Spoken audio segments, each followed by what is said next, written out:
Welcome back to Mercedes-Benz Stadium here in Atlanta, Georgia. Weather's always perfect indoors. No one happier than our lady on the sideline, Melanie Collins. Melanie. Thank you, Greg. Well, Coach mentioned it. In order to find success on the back end of the defense, you have to start with a pass rush on the front end to take some of that pressure off of the Falcons' depleted secondary. The front seven for the Falcons will get a big boost today as Tack McKinley makes his return at defensive end after missing last week's game against the Saints with a groin injury. When we spoke to Dan Quinn about the injuries this week, he said, "We refuse to play the role of the victim. We look at this as a great opportunity for the next men up to pay it forward and honor the guys who have mentored them to this point with their performance on the field today," Greg. All right, Melanie, thank you. The Cincinnati Bengals won the toss. They will defer, which means they will kick to the hometown Falcons.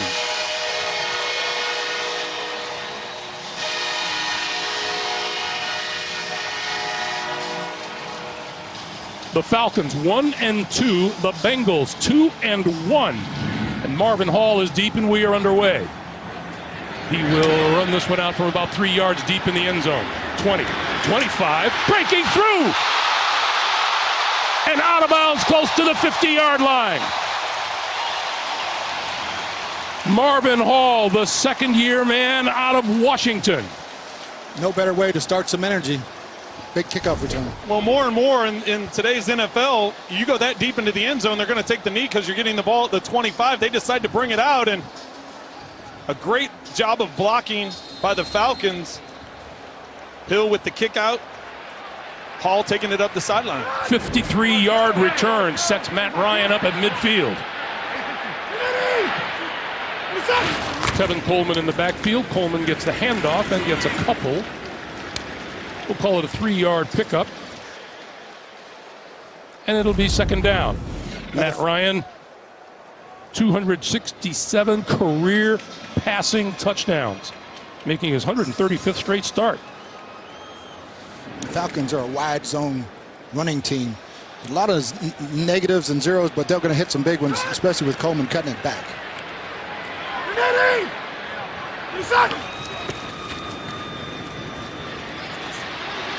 That pass over the middle is complete and looks to be just shy of a first down by about a yard or maybe a half yard. Calvin Ridley with the catch, and boy, has he exploded on the offensive scene for these Atlanta Falcons. Well, after a big game a week ago, getting him involved right away, you know, talking to the coaches, they said, listen, we didn't want to not share the ball with him at the beginning of the season. Was trying to find ways, and then of course the breakout game he had a week ago, 7 catches, 3 of those going for touchdowns. This one today setting up a 3rd and short. Coleman and Ortiz in the backfield. First down and more for Coleman inside the 35 to about the 32. Brought down by Geno Atkins. Coach, you talked about Geno Atkins in the beginning, and the fact that they need to do a better job on run defense. If they're going to allow those big chunks like that, especially on a 3rd and 1, we know what Carolina did to them last week when they were running the football over 200 yards as a team. So that's where it needs to start, is up front, stopping that run game of the Falcons. It'll be an all-day chore if they can't stop the run.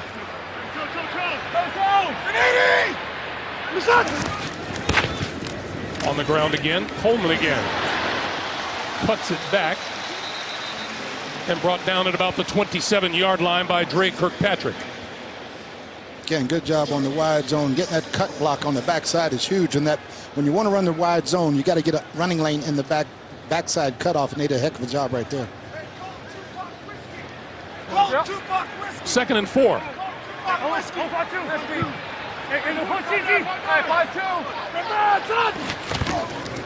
On the ground again, Coleman again.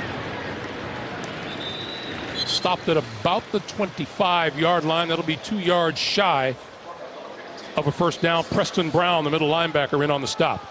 When you can see the patience of the running game, Coleman taking his time, trying to see, it's, as you said, the zone blocking. You're trying to find that cutback. They've cut back, had great success with it. That time, Cincinnati able to stop it, holding them here to 3rd and short.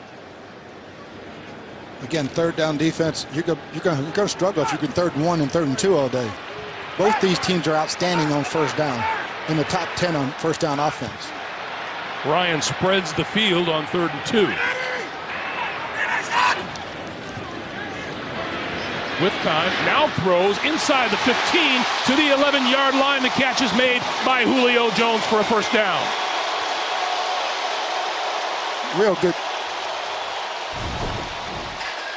Rookie safety Jesse Bates comes up and tries to knock the ball out. Julio Jones just uses his strong hands, secures the ball. Watch Matt Ryan, his mobility to slide up in the pocket, pick a location to get it in between linebacker and safety. Bates couldn't knock it away. That was a lot of trust. Yes. You know, they had the short pass, thinking man-to-man, went to his second read and got it in there to Julio.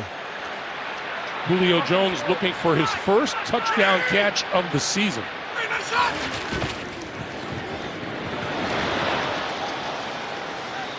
Justin Hardy with the carry.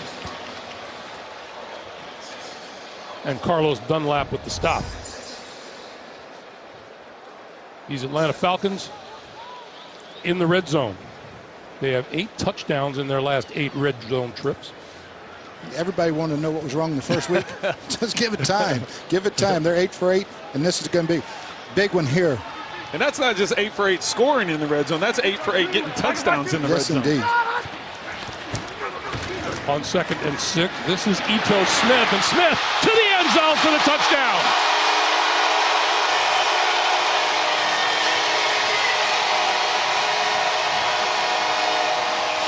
The rookie scores his first NFL touchdown.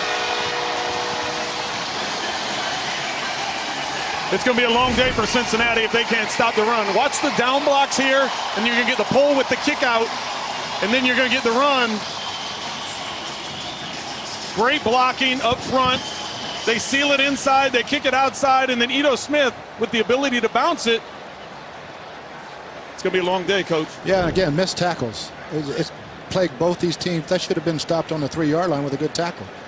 Matt Bryant for the extra point.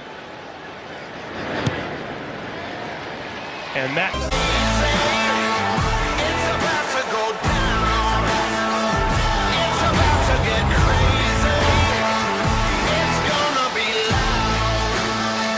couldn't ask for a better start if you were the Atlanta Falcons. 4.5 minutes after taking the opening kickoff. A 50-yard drive in 8 plays, and Ito Smith scoring the 7-yard touchdown.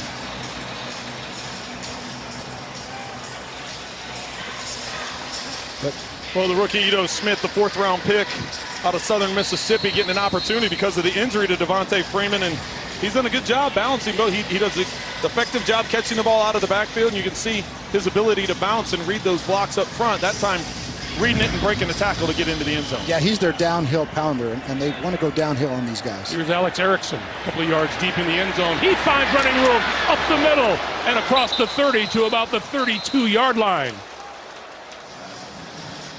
All right, Coach, let's talk about the game plan for the day.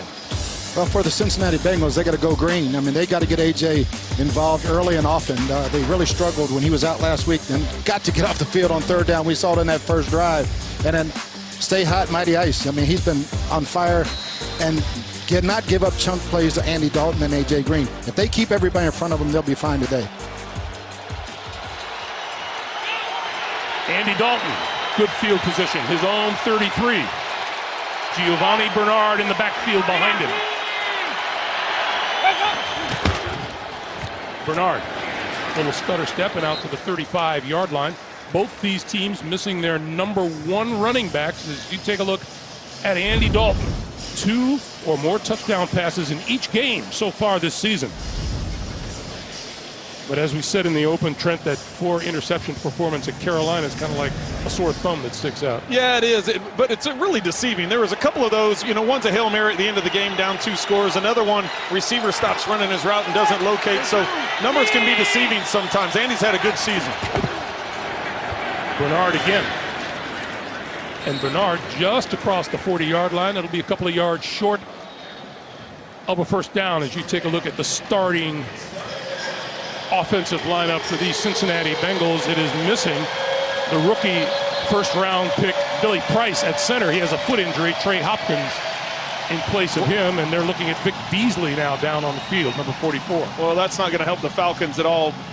Number of injuries on the defense for the Falcons.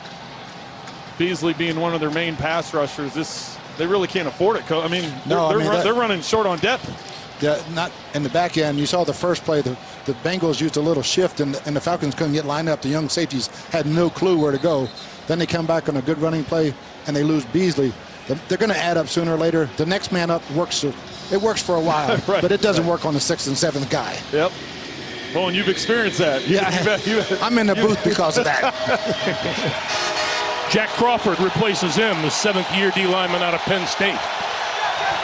3rd and 2.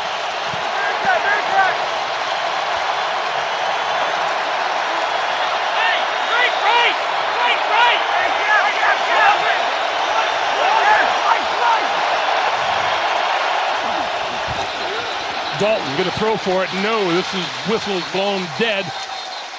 Penalty flagged on the far side of the field.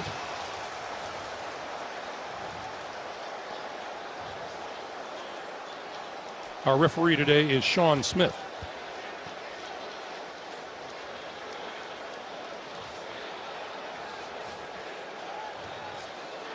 Apparently, Coach, it's never too early to get testy. Yeah, I mean, lines of scrimmage. False start.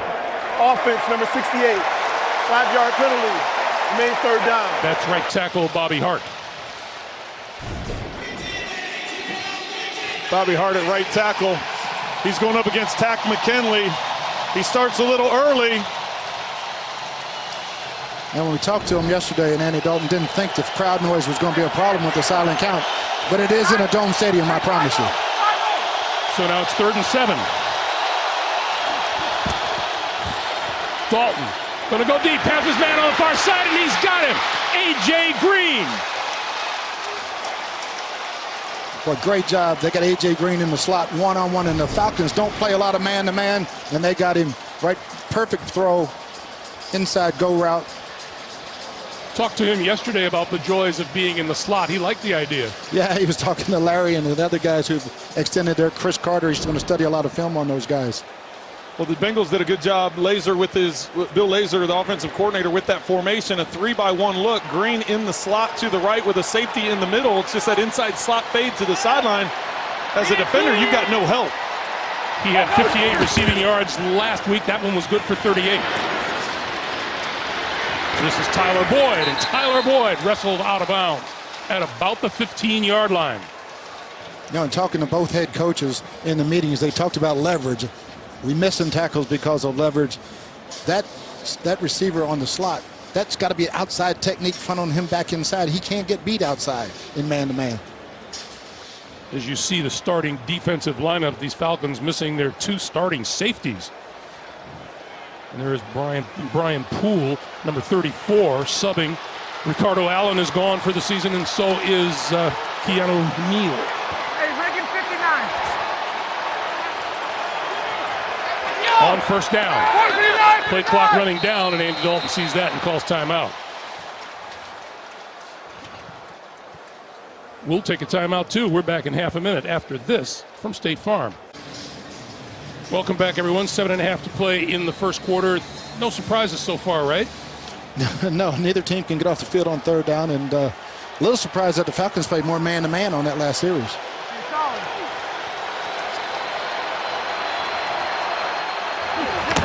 On 1st down, Dalton with time, end zone, wide open, touchdown, Tyler Eifert.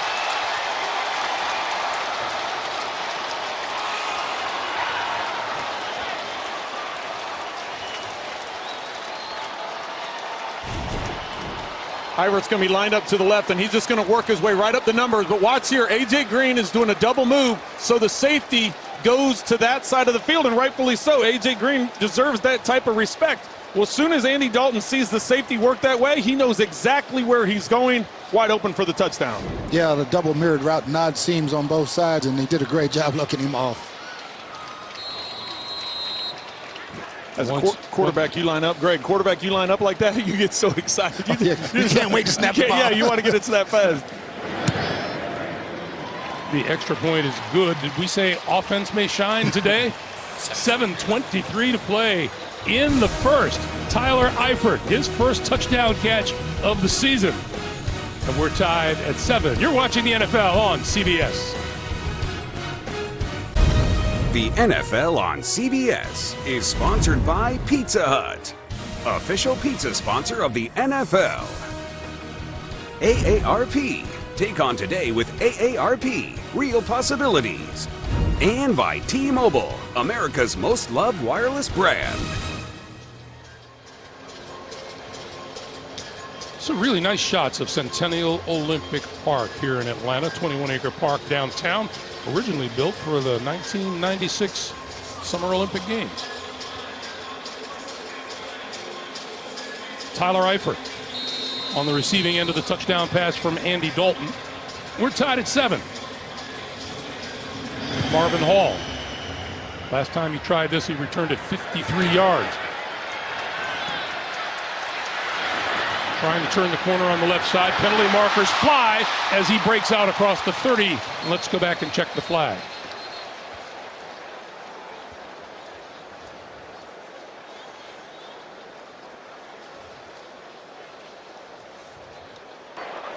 During the return, holding. Return team, number 55. 10-yard penalty from the spot of the foul. First down. That penalty on Bruce Carter. Let's go back and watch Tyler Eifert at the back of the end zone. Great job. When you trust your hands, dragging your toe is easy. You always catch the ball and drag the toe. If you try to pity pat, sometimes you'll step out of bounds. Great job of catch, drag the toe, touchdown. How about those of us who naturally drag our toes, Coach? Ruin a good pair of shoes in the process. Hey, what I was impressed with, everybody's concerned, what's Andy Dalton going to do today? He had 4 interceptions a week ago. He comes out, goes 3 for 3, 64 yards and a touchdown. He's not worried about last week. Play fake to Coleman. And Ryan going to go deep. And overthrows his man. Calvin Ridley, the intended receiver. Let's check in with Melanie downstairs. Melanie. Well, Greg, before this series, Ito Smith was getting a lot of love down here on the Falcons sideline. Just about everybody came up to him to congratulate him. But the coolest thing to me was rookie Calvin Ridley came up to him and said, hey, that first one feels good, doesn't it? Nothing like your first NFL touchdown. And guys, just an update on Vic Beasley. He has a right ankle injury. He's questionable to return. All right, Melanie, thank you. 7:09 to play in the first. 2nd and 10.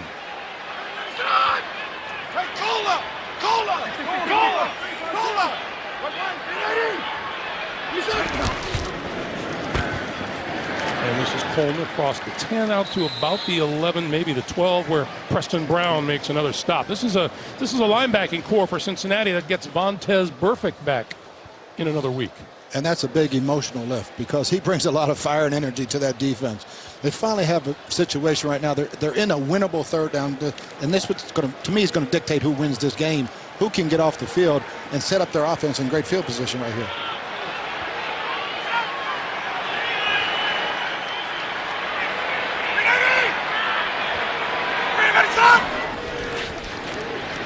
Ryan throwing over the middle. Oh, what a catch by Julio Jones. 1st down. And another 3rd down conversion.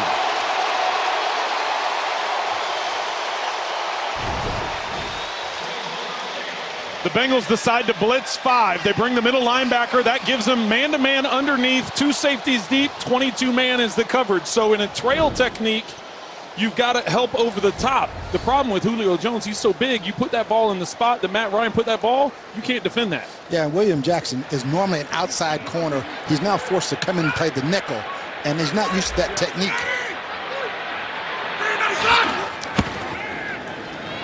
Ryan on the move, now throws. This is Coleman. Coleman out of bounds as he crosses the 50-yard line. And just to go back to what you said earlier in this game, Julio Jones moving to the slot, it's going to create some great mismatches. Instead of throughout his career, he's been lined up single on the outside. Now all of a sudden you're moving him around different formations, utilizing him differently, and you're going to get the matchups you want. They can take advantage of those size differentials and also the coverage. Yeah, both teams trying to do the same thing. A.J. Green, Julio Jones.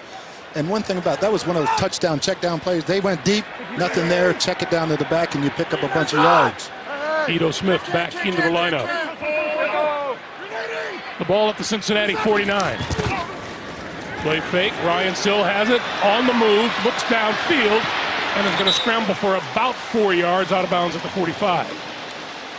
That's just natural for me to hold my breath right there. Every time Carson Palmer would do that, he'd pull a muscle. I was like, easy, Matty. Get on out of bounds quick. Well, that's not something that Matt normally wants to do, but he does have 2 rushing touchdowns on the season. You can see he gets out of the pocket. They tried getting deep with the corner route. Just it was covered. It was double teamed, so there was no secondary route. They were trying for the home run. You see everybody commit to the right. Ryan rolled out to the left. That's why he had to take off and run. I imagine Dan Quinn wasn't too thrilled to see it either. And around. Ridley slips and goes down.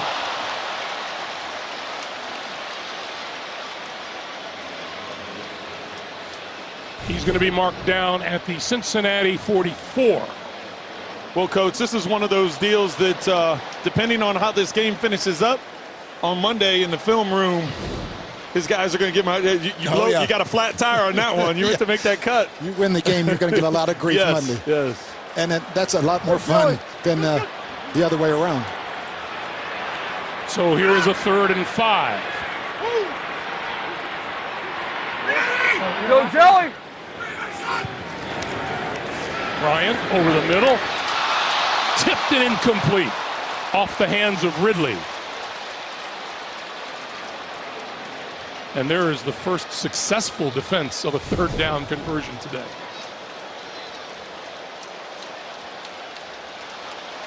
And it looks like they're going to go for it.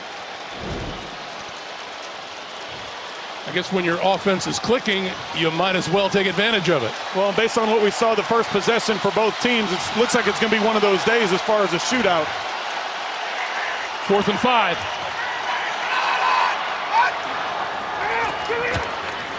Ryan gonna go down at midfield.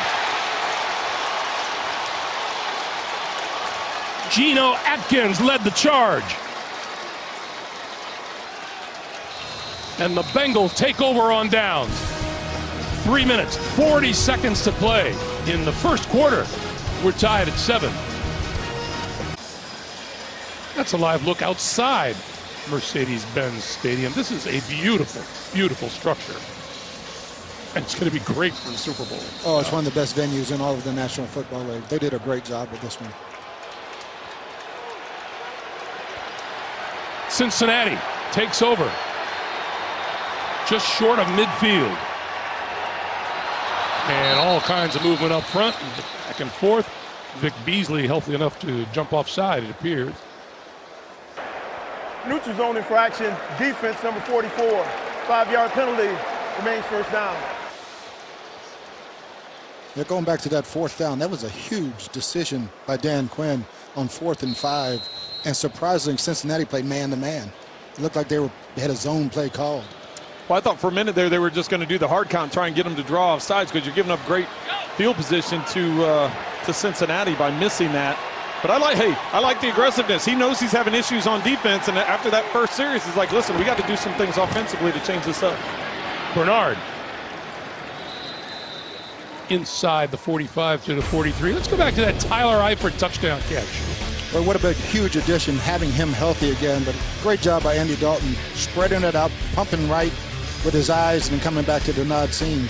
Wide open. We drew up earlier how the safety was working to A.J. Green's side, which isolated Eifert. Eifert, missed most of the last 2 years, 2016, 2017, with back and ankle injuries. He's one of the best tight ends in the league, receiving tight ends in the league when he's healthy. That's an important piece for them moving forward this season. Yeah, he played in just 10 games over the last 2 years. Play fake. Dalton going to go deep. Down the near sideline. A.J. Green diving at the goal line, and it's incomplete. Robert Alford covering. Update time. Let's get you back to New York. JB. A first for Green Bay. That's right, JB. Here's an offensive version of a pick six. You got the pick on the outside, flat route coming out. Jimmy Graham with the hesitation and flat. That's his first TD of the season. Packers would miss their extra point. They lead 6-0. Greg, Trent, Bruce, and Melanie. All right, JB. Nate, thank you much. 3rd and 2 for Dalton and the Bengals. And that's enough for the first down. Inside the 40 to the 39, Giovanni Bernard.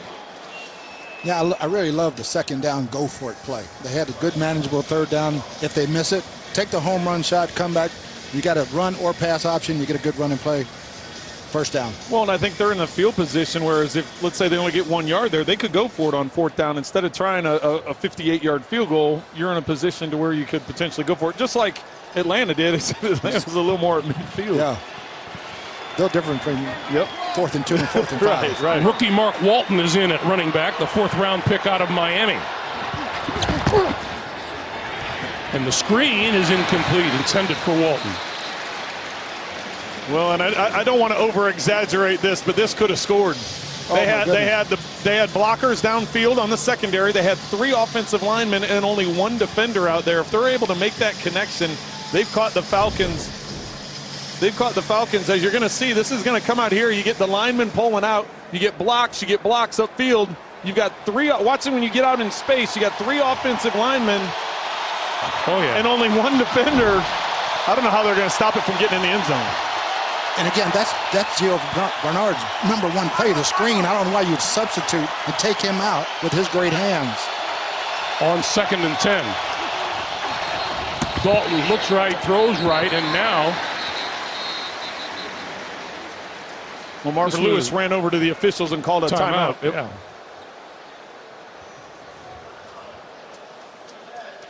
Team second charge timeout. Be 30 seconds. That's twice the Bengals had real late substitutions. So, 2nd and 10 on the field when we come back after this. The NFL on CBS is sponsored by McDonald's. And by the Home Depot. More saving, more doing.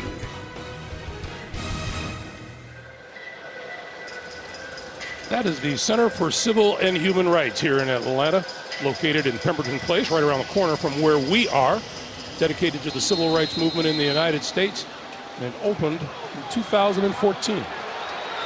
2nd and 10 for the Cincinnati offense.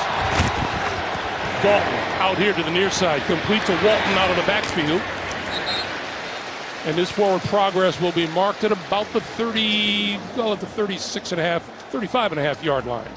Coach, you were talking about how bad substitution has cost Cincinnati timeouts twice so far. They had 2 late substitutions, and when that happens, the umpire has to go up and hold off the quarterback to allow the defense to substitute. They've burned 2, and it's going to be critical probably at halftime. And now a 3rd down situation once again for Cincinnati, 3rd and 6. Well, it looks like the Falcons are going to go man-to-man again. Dalton for Bernard, out of the backfield. Bernard has the 1st down and more. Knocked out of bounds inside the 20-yard line by DeMonte KZ. Again, a little slip screen to the running back. They got somebody out in front, and this is what surprised me about Giovanni Bernard not being in on the last screen play. That was really close to having linemen downfield. Well, and they had the swing pass, so McKinley was coming off the end, and he actually got chopped down. He was the 198 you saw go flying through the picture there, trying to push him out of bounds, but he got chopped, got up, and tried chasing him down. Great athletic move, but they were able to outflank him because of that chop block. Bengals back in the red zone. They've scored on 30 straight red zone drives. This is Tyler Boyd, and Boyd reaching for 1st down yardage. He's about 2 yards short of it. Well, you don't hear much about A.J. Green being a blocker, but he did a great job blocking for Tyler Boyd on that screen. Real team player.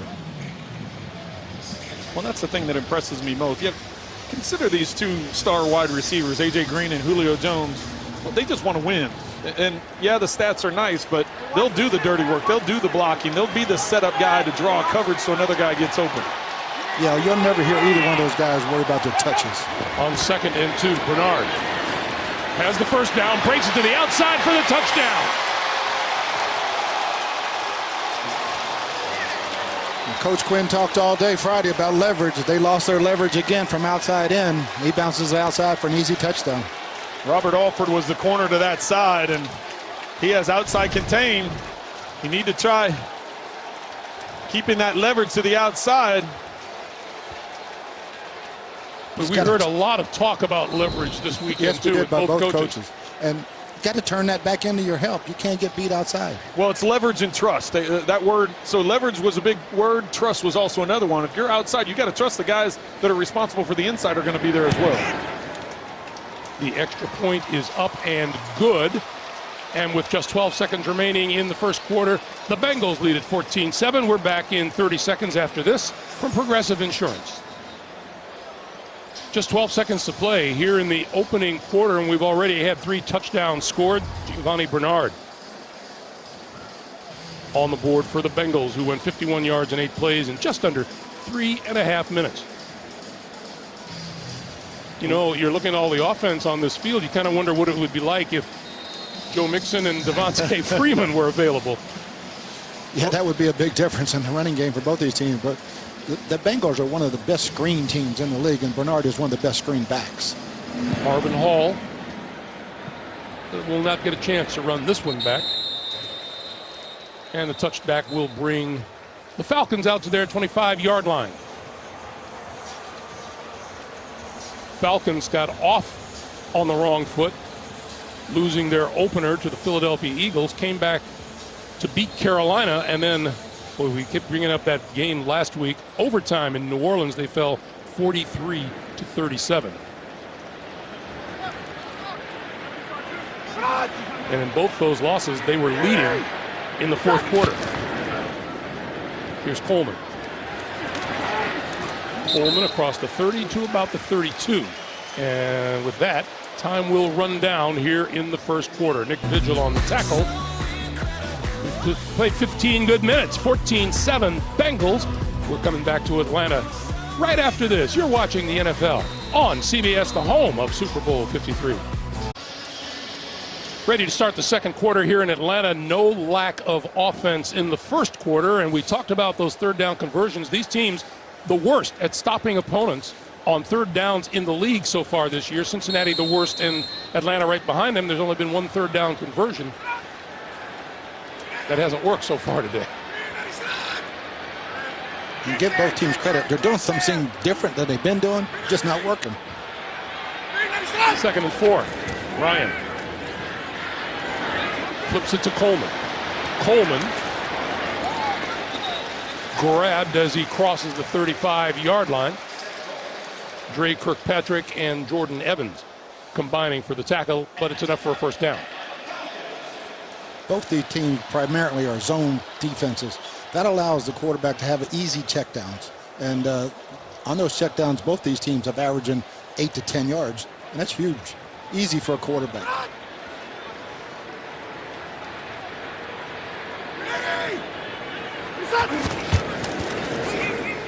Ryan gonna go deep down the near sideline, just overthrew his intended receiver, Mohamed Sanu.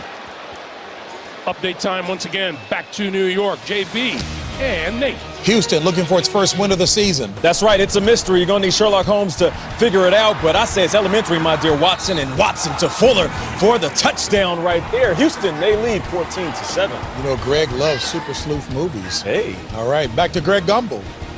I was going to say, did Nate just go Sherlock Holmes on us? Nate started that off. I wasn't sure where he was going, and then he brought it back in and landed the plane. I like it, Nate. 2nd and 10. This is Coleman. Coleman across the 40 to about the 43. And Preston Brown with the stop, and that will bring up a 3rd and about 5. Well, 3rd and 5, and you see the 3 guys running on the field. You got Sanu, you got Jones, and you got Ridley. They're all coming back out. I don't think I'd ever take them off. Right, I know. I was like, I can't believe all 3 were on the sideline on that one. So now it's all about matchup for Matt Ryan, finding that best matchup. Falcons 3 out of 4 haven't had far to go. This is a 3rd and 5. Ryan, he eludes the rush, pulls it down, now completes it to the 45-yard line. Sanu with the catch and a first down. The protection that Matt Ryan has, the Bengals rush 5. They have man-to-man underneath, but Ryan's ability to slide up in the top pocket and buy time. But that offensive line, you have all 5 guys one-on-one, and they give him that amount of time, you got no chance as a defense. Ryan throwing, and that's complete. Julio Jones. Again, you got Julio on the inside working against zone. That's stealing. And he is such a great run after the catch guy. That's a 5-yard gain, ends up being 11. You know, this looks like a nightmare for defensive coordinators on both sides of the field. Fake to Ito Smith. Ryan rolls and throws it away. Bengals are doing a great job on the bootleg stuff so far. They kind of have a beat on. The Falcons love going downtown on first and short second downs, and they're playing the bootleg extremely well. To the side that Matt Ryan was rolling out, Ridley had a post route. He was one-on-one with Dre Kirkpatrick. Kirkpatrick stayed with him stride for stride. So Julio Jones working across the field, that secondary route that you want to look for. Jesse Bates came down and double-teamed, and there was nowhere for Ryan to go. Excellent decision throwing it away. 2nd and 10 now. On the ground with Ito Smith. Finds running room right up the middle. Inside the 20 to the 18-yard line.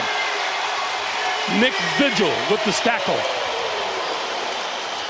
Well, that's what you just can't have, Trent. You know what I mean? You do a great job defending the downtown play. You know, second down, you got to stop the run, and they get 11 yards. I mean, right up the middle. Well, it kind of sounds like you got to pick your poison now, right? Well, you really do, especially if they have all 3 wide receivers on the field. That's what makes them so dangerous. We can see from that view of the replay just that blocking up front, and Ito Smith just taking his time with the patience. He sees that it collapses, and he's able to cut it back for the game. The pitch for Ito Smith. Cuts it back, spins away, and then wrapped up by a number 50 Jordan Evans. That was a pretty good bet. That was not going to be a pass when you didn't have any of those 3 wide receivers we talked about in the game. Had the 2 tight ends and a fullback. Really good pursuit by the Bengals on that toss sweep. Pickup of just 1 as we duck under 11.5 to play here in the first half. 14-7 Cincinnati. Atlanta threatening. Tevin Coleman in the backfield on 2nd and 9.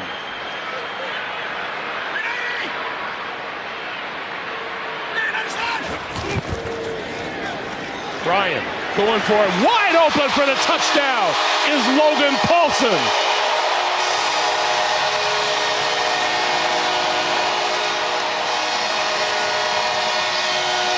Excellent job of spacing by the Falcons. They completely caught him off guard. They went 3 over 2 because Sanu and Julio were down at the bottom. So you got 3 over 2 here, but then you got your double tight ends. One going inside where the touchdown happens, clear it out, and you run a hitch.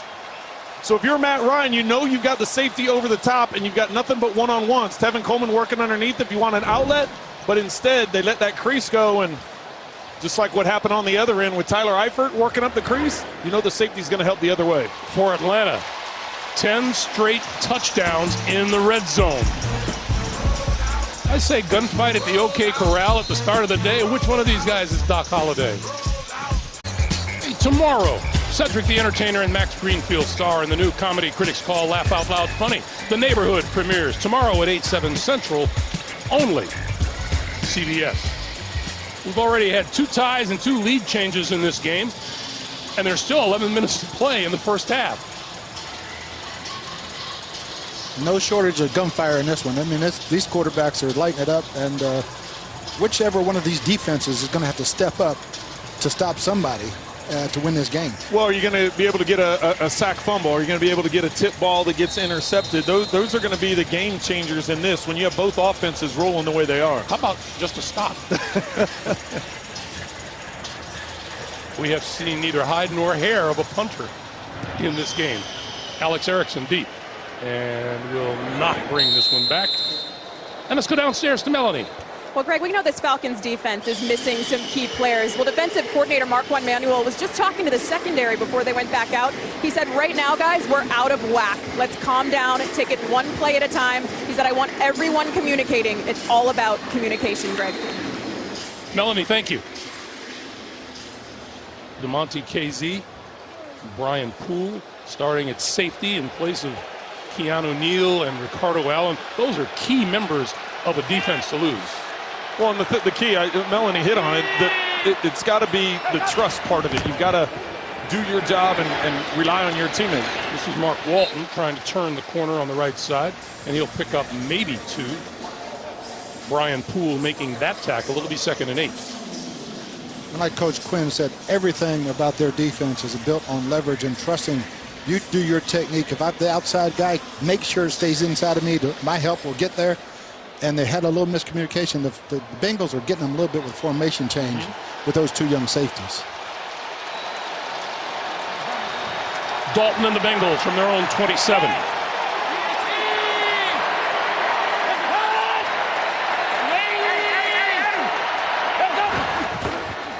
Dalton play fakes. Got it away just as he was hit from behind. And this is Walton. And Walton out of bounds at midfield.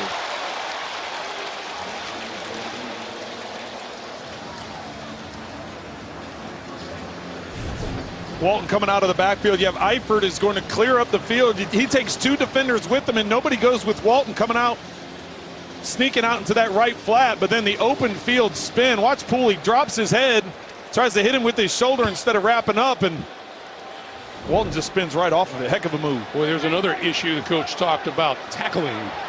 It is a lost start in the NFL.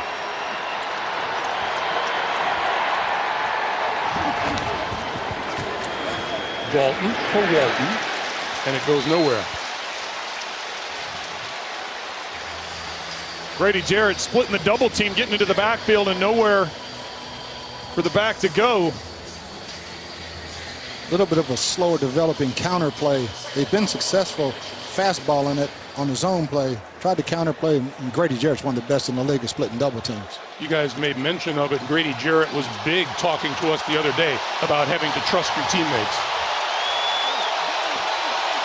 Bernard back in, 2nd and 12.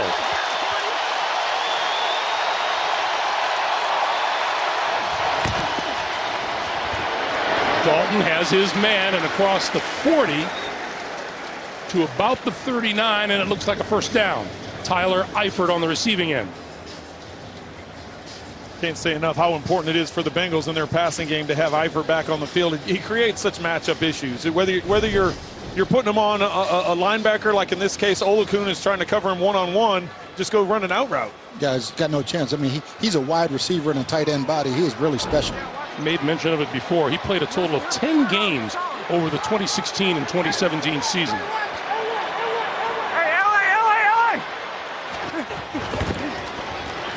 Dalton going to go for it all. He's got his man at the 10, to the 5, touchdown, John Ross. And looks like he might have hurt himself going across the goal line. Well, that's big for Andy Dalton. That's a lot of trust. John Ross kind of cost him a couple interceptions last week. He was in his spot and he was running fast. I hope he's not hurt. Well, Ross coming into this game, his longest catch of the season was 9 yards. And he's the fastest, or one of the fastest guys in the NFL. That time showcasing. You could see him there before he even crossed the goal line, reaching for that left leg. We'll check on him. Meanwhile, the extra point attempt by Randy Bullock is good. 8:11 to play. Here in the first half, 21-14 Cincinnati. The NFL on CBS is sponsored by Corona Extra. Find your beach. Geico. 15 minutes could save you 15% or more on car insurance. And by the well-connected 2019 Lincoln MKC. This is a very cool thing, guys. On Tuesday, the Bengals teamed up with Cincinnati Children's Hospital Medical Center to host a Play 60 event for students from South Avondale Elementary School. The event encourages kids to have a lifelong commitment to health and to fitness. Well, are we having any fun offensively? I love those offensive numbers. Coach and I are up here giddy. It's not a good defensive day, but right now both quarterbacks having some fun. Marvin Hall going to get a chance to run this one back from 2 yards deep. 20. And out to about 21 or 22. Let's go back to that touchdown. Well, the shift by Giovanni Bernard to the outside, all that does is it tells Andy Dalton that he's got zone coverage. Keep an eye on the safety because that's where he's looking. Andy Dalton's going to keep his eyes here because he's got a 3-by-1 to the left or the top of the screen, and then you've got Ross in the bottom slot with the change release, Ross actually to the outside. They do the change release. He goes up the numbers. But by looking off to the left where the 3 side is in the zone, that's what creates the space and allows that touchdown to happen. Now we just got to find out if Ross is injured for the game or if he can come back in. Yeah, you saw him reach down inside of his left thigh. First down from the 21-yard line. Coleman. For about 3 to the 24. Incidentally, week 11 of the 2010 season against Buffalo. It's the last time the Cincinnati Bengals scored 3 touchdowns in their first 3 drives of the game. And if you're the Falcons right now, you got to match. I mean, it's going to be one of those games where we can't punt. We got to match it point for point, and it doesn't always have to be touchdowns. It's just momentum. Well, now we know why they went for it on 4th and 5 at midfield. They knew it was going to be this type of game. On 2nd and 7, this is Tevin Coleman, and Coleman with running room across the 30, close to a first down. Let's check in once again with JB and Nate in New York. Fans are saying TJ. That's right. Go TJ. That's my TJ out of the backfield. A little check down and watch him skate on in for the 31-yard touchdown. That's his 2nd receiving TD of the season. Jags up 13-0. Hey, Greg, that's the effect that Nate is having on us in the studio. Back to Greg Gumbel. Guys just have too much fun. Just too much fun. Measurement shows a first down. Of course, it's going to be a first down. That's the kind of day it is here. Well, you got to give Steve Sarkisian credit. He stuck with the running game. 1st and 2nd down, got him in that short 3rd down, quarterback sneak. I look for touchdown check down soon, though. Matt Ryan with time over the middle and batted down at the 45-yard line. Darquez Denard knocked it away from Mohamed Sanu. Well, that was it, Coach. Did you see Julio going deep? I thought he was going to go deep over the top because they were able to catch Jesse Bates sitting a little bit. Nice play by the Bengals, knocking it away. Yeah, really good play by Darquez Denard, not pass interference, grabbing him with his left hand, just got his right hand in. I thought Mohamed Sanu could have attacked that ball a little bit better. He kind of sat and waited on it. I'd like to see him come back and attack it, but you're right. Denard, excellent job of not putting that left hand on the back or around the waist that so many guys do that ultimately gets called for a PI. And we get a timeout on the field with 6:33 to play. Here in the first half, when we resume, it'll be 2nd down and 10. We'll take a break. Back to Mercedes-Benz Stadium right after this.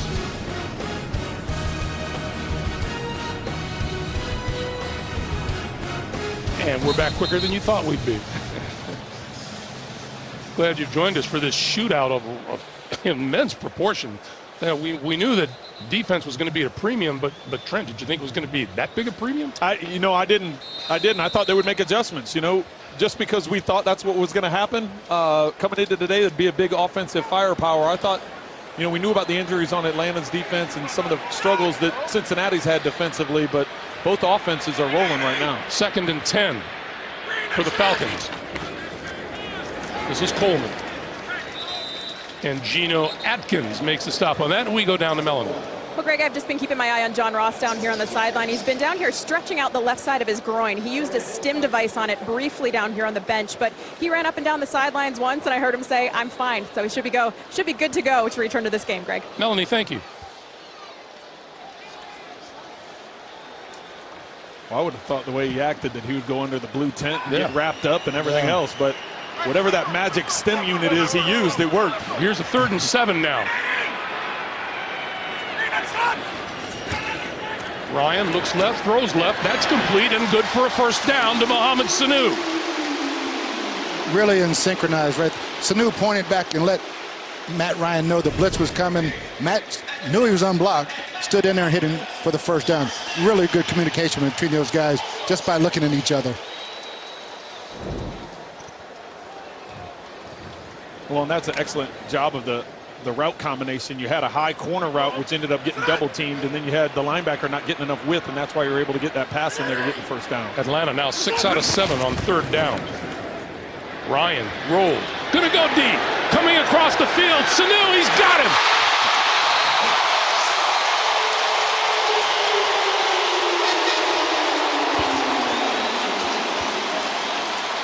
36 yards. Well, the play fake by Matt Ryan. He'll come out and work back and set up left, but it's going to be the route by Mohamed Sanu. He comes and works across the field. It's the hard play fake. Watch the defensive line, the linebackers, they all collapsed, and Matt Ryan boots that way. So they're thinking he's going to throw to the right side of the field. Instead, Sanu working his way all the way across. Ryan putting an accurate ball up the field where only Sanu can get it. Great route, because he's sold it good enough for Jesse Bates. Jumped it. He's got to stay inside that route. 4.5 to play in the first half. Ryan pulls it down, shovels it ahead to Ito Smith.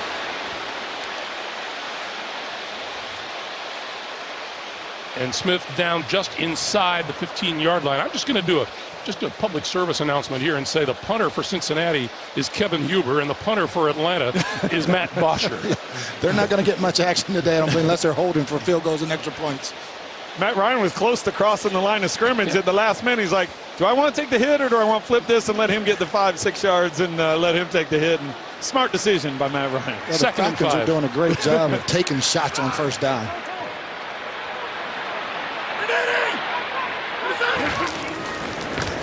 This is Smith. And Smith is wrapped up at about the line of scrimmage. Sean Williams, Preston Brown converging. Well, Sean Williams that time maintained the outside leverage that Alford for the Falcons didn't do when they were down in this area of the field. And got to give Williams credit. He trusted that inside leverage was going to happen. Now, Ito Smith tried a little spin move and getting out of there, but by maintaining that leverage, that's what allowed that tackle to take place and bring up this third down. Yeah, this is a big third down because field goals aren't going to win this game. You need touchdowns. Smith in the backfield with Ryan on 3rd and 1. Going to throw for it. Throwing on the slant. Touchdown, Calvin Ridley.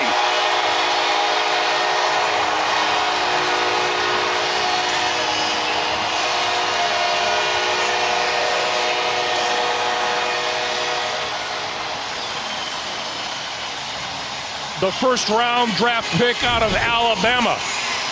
Excellent read by Matt Ryan. You got the slant that's going to get right behind. The safety drops to that side. When the safety drops and all of a sudden he chases the running back on the swing route, the flat route going to that side, that leaves that window for Ridley to get the touchdown, and Ryan with an accurate throw. Matt Bryant for the extra point. We are tied once again. Matt Ryan right on the money to the rookie.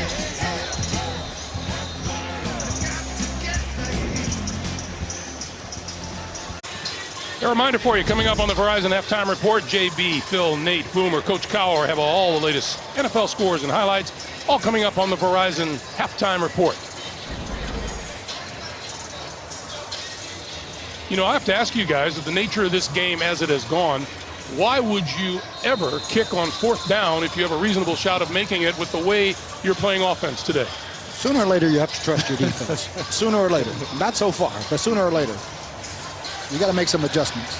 Alex Erickson is deep and will not bring this one back. So out to the 25-yard line. Take a look at the numbers being put up by Matt Ryan and Andy Dalton today. That's kind of like printing your own resume. That's not even halftime.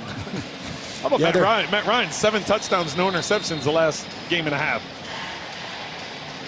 You know, this is big because last week the Falcons didn't finish the half. They missed a scoring opportunity. The Saints went down and got it. These last 2:55 are going to be huge on who wins this game. Well, and remember, Cincinnati had to burn 2 timeouts in the first quarter. Dalton still with the ball. Dalton throwing this side of the field. Nice grab made by number 83, Tyler Boyd. Timeout situation. Bengals have 1 remaining. Atlanta has 2. Jordan Richards was running right underneath that. I thought if he had just turned his head around, he was going to be able to get a hand on that ball, but excellent catch by Boyd. Yeah, he's been a great addition. He's really coming on for the Bengals. They're excited about having him. On first down from the 35, play fake to Giovanni Bernard, and then the pitch to him. And nothing at all there as he's brought down at about the 33, maybe the 34. And it'll be 2nd and 11 as we come up on the 2-minute warning. Here's the warning. Offenses are going to be doing damage today. 21-21. We're back after this. The NFL on CBS is sponsored by Lowe's. And by Verizon. The best unlimited is on Verizon, America's most awarded network. That's Skyview Atlanta, the 20-story Ferris wheel in Centennial Park. Welcome back, everybody. A reminder, the Verizon halftime report coming your way. Once we hit halftime, all the guys back in New York with the Verizon halftime report. 2 minutes to play. Andy Dalton and the Bengals with 1 timeout. Over the middle, that's complete. At midfield, A.J. Green, and we have a penalty flag.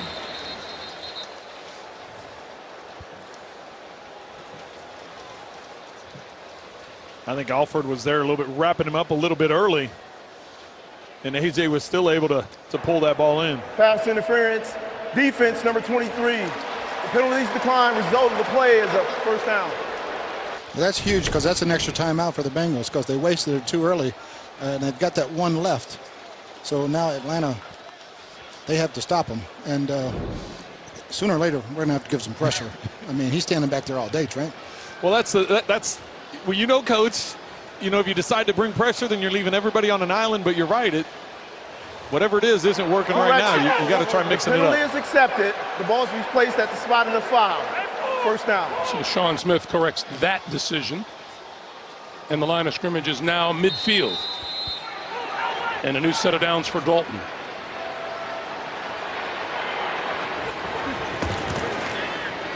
Dalton over the middle, and that is complete. Looks like about a 9-yard pickup to the 41-yard line to Tyler Eifert. And now we got a late flag.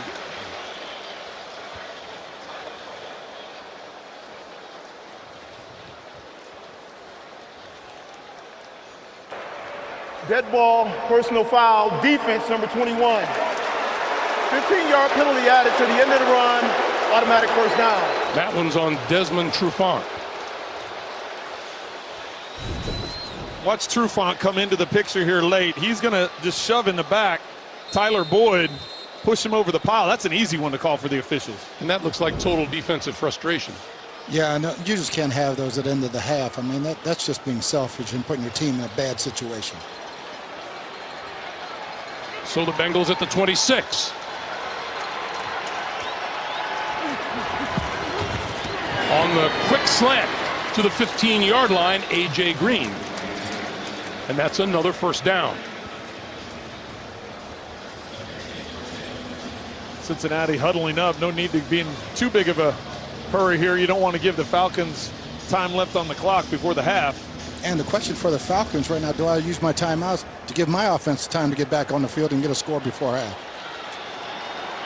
I know we touched on a couple plays ago, Coach. I'm waiting for that guy, that linebacker, that safety, somebody to come in on a blitz. Here's the screen to Bernard. Bernard to the 5 and down to about the 1.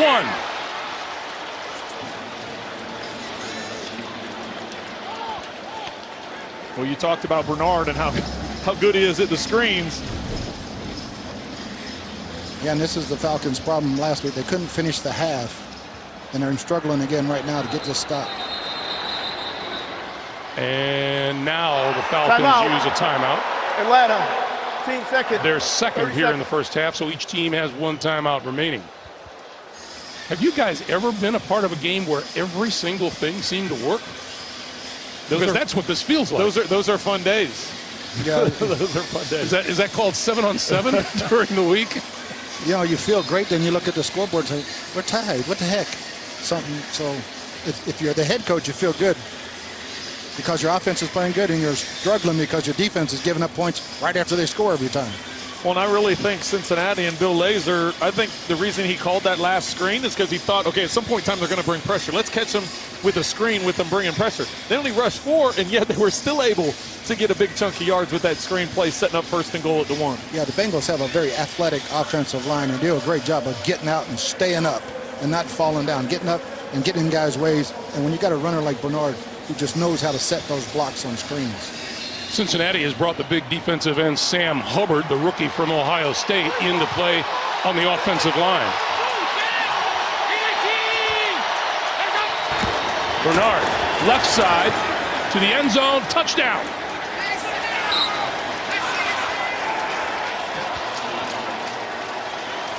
With the way this game is going, Coach, what's the one negative? They may have scored too fast. Yeah, they gave him 44 seconds and Atlanta has a timeout. So excellent drive by Cincinnati, taking advantage of Atlanta, taking the lanes where they had them.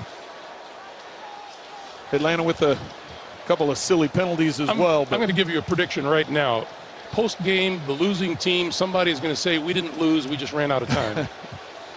Yeah, and that helped to the Falcons last week. And they never got the ball in overtime because they couldn't stop New Orleans in overtime from that touchdown drive. 6 plays, 75 yards.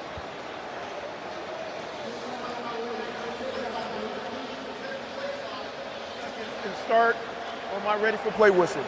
Please reset it to 20 seconds.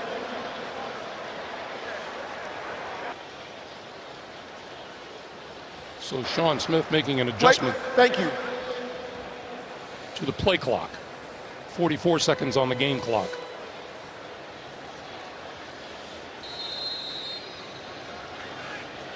And here is Randy Bullock as Cincinnati looks for a 7-point lead. And they have it.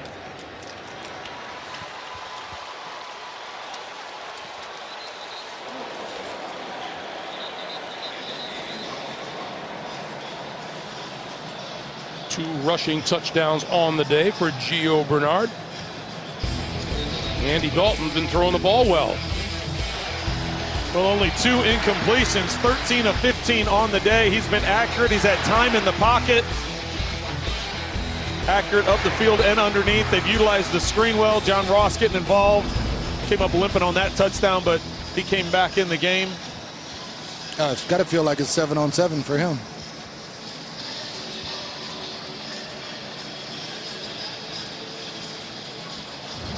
Big question mark coming into this game is how's Dalton going to respond after throwing 4 picks in that tough loss a week ago. I think he's answered it pretty well. Yeah, he's a cool customer back there. He's the leader of the team and very quiet leader, but he knows what he's doing and he knows how to lead men. That's for sure. He's a heck of a guy.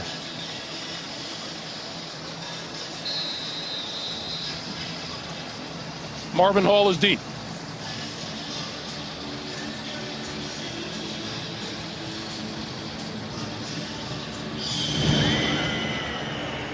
And this will be a touchback. So as Matt Ryan comes back onto the field, what's his plan of attack? Well, I think you have everything at your disposal. 44 seconds is a long time, and with that one timeout, if you get a chance for a big chunk in the middle of the field, now don't dump it off for a 5-yard gain and you have to waste the timeout or go up and clock it. If you're going to keep it in bounds, try and get a big chunk out of it, and then that's where you can burn your timeout. Then you can utilize some other things. But I think 44 seconds and one timeout, you still have everything at your disposal. There's no doubt, but there's no time for a handoff or a draw or anything, a screen. You got to push it up the field, and hopefully you got 2 plays called in the huddle right here. Ryan, the sideline. That's complete. And out of bounds at the 30-yard line is Coleman. Well, and the short throw is fine if you're getting out of bounds. And by taking that, seeing what the Bengals were doing in coverage, now all of a sudden Steve Sarkisian has been able to say, okay, this is what they're doing defensively. They're going to play a little soft. We can, get ourselves, even if it is 5 yards, that took 4 seconds. Yeah, you can nickel and dime it the whole way down the field if they're not going to defend the sideline. 2nd and 6. The line of scrimmage, the 29.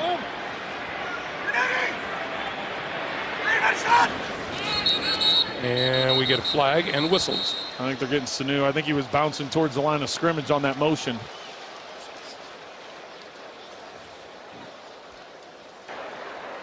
False start. Offense, number 12. 5-yard penalty. Remains 2nd down. These are drive killers because you got the matchup. You got Julio in the middle versus cover 2 on the middle linebacker. The exact thing they want right here. And a pre-snap penalty, just inexcusable. 2nd and 11 with 40 seconds to play.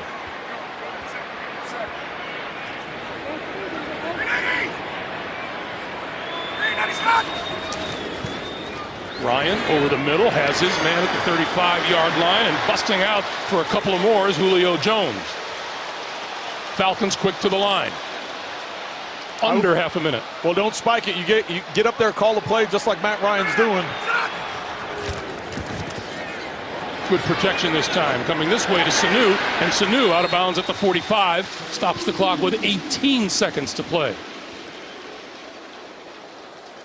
Oh, and I'm fine, coach, here. 18 seconds. You tell me what you would tell your guys. If you go ahead and hit that middle of the field for a 15-yard gain, 20-yard gain, similar to what you did just a play ago with Julio Jones, where he did that wrap route around the linebackers because the safeties were deep.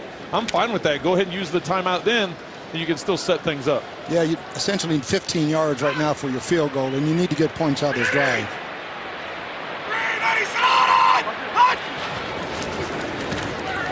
Ryan under pressure and incomplete. Jones coming across the field, covered by William Jackson. Well, we're waiting for one of these teams to dial up some pressure, and Cincinnati did. They brought a guy up the slot and a linebacker, so 6 guys rushing on that down. Yeah, it appeared the running back missed his assignment because he should have had the slot blitz over there coming off the right side.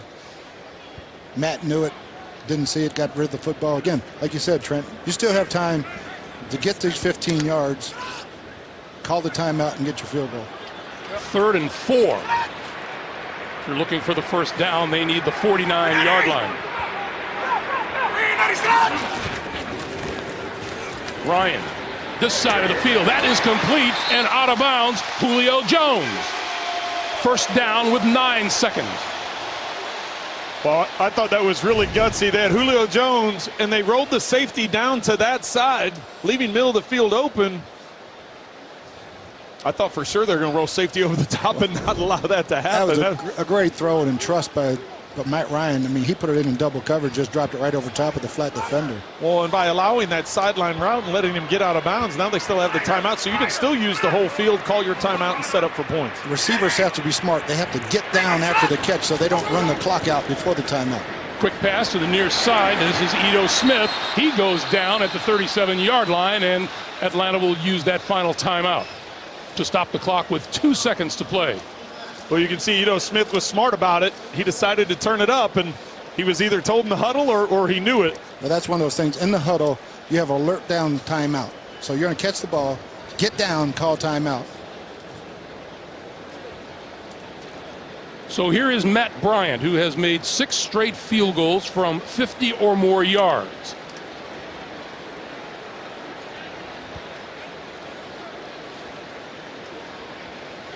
He won't be that far back, will he? Let's see. Line of scrimmage is the 37. Well, it should be 55. Should be 55.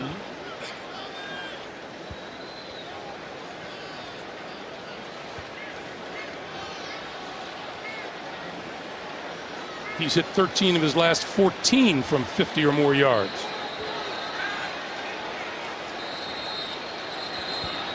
And Cincinnati will use its last timeout. Timeout. Cincinnati, team's 3rd and final. 30 seconds. Coach, you a believer in making guys think about it? You know, when you have a veteran, he's probably happy they call timeout. He gets to stretch a little bit more. If you had a young kicker out there, right. But I think they took the timeout a little bit too soon. They weren't quite ready for the snap. You'd like to ice him right before the snap. Probably nothing more depressing than calling that timeout just as the ball is snapped and they missed the field goal. There's always a chance of that with a 55-yarder. You don't want to give them two chances. So Matt Bryant from 55 yards.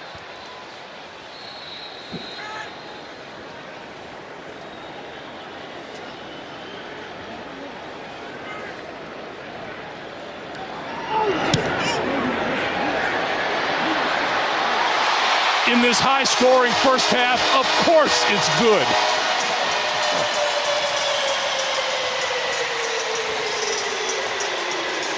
What a kick. What a first half. The Falcons needed that. They need to go in with something positive happening. The second highest scoring first half in the league this season. Tampa Bay and New Orleans scored 55. Cincinnati and Atlanta didn't do badly here this afternoon in the first half. We have come to the end of the first half with the score. The Bengals 28, Atlanta 24. Halftime is next after these first half highlights from Verizon and a word from your local station. Welcome back to Mercedes-Benz Stadium here in Atlanta as we get set for the second half kickoff. The Bengals leading at 28-24. Take a look at the first half highlight presented by DirecTV. And when they got the Bengals rolling, it's Andy Dalton to Tyler Eifert for the touchdown. They lead it by 4, 28-14. Greg Gumbel, Bruce Arians, and Trent Green. What entirely different rooms on both sides of the field it must have been at halftime. Nothing going wrong offensively, everything going wrong defensively. Well, I think, if you're both offensive coordinators, you're both quarterbacks, you're extremely excited by the game plan and the way the execution is taking place. And as happy as you are on offense, both defensive coordinators have to be extremely frustrated. They've got to do something different here in the second half. Have you had those days? Yes, I have. A lot of them? And no, not too many, thank God. The defense was pretty solid. And both coordinators they have a dilemma. Play man-to-man, I'm getting burned one-on-one. Play zone, they pick me apart. The pass rush for one of these two teams has to get there and take this game over. Cincinnati getting their hands on the football first. And it'll come out to the 25-yard line. We go down to Melanie Collins. Melanie. Thank you, Greg. Well, no surprise, the theme was very similar among both head coaches. They want to get more stops defensively and get off the field on third down. Marvin Lewis told me, he said to his guys, we've got to settle down and use proper leverage in our tackling. Dan Quinn said, it's those shots down the seam that are killing us, but it's all correctable, and he expects to see better defense from his team in the second half. All right, Melanie, thank you. Only 5 times previously has the league in the last 10 years seen a first half with no punts and no turnovers.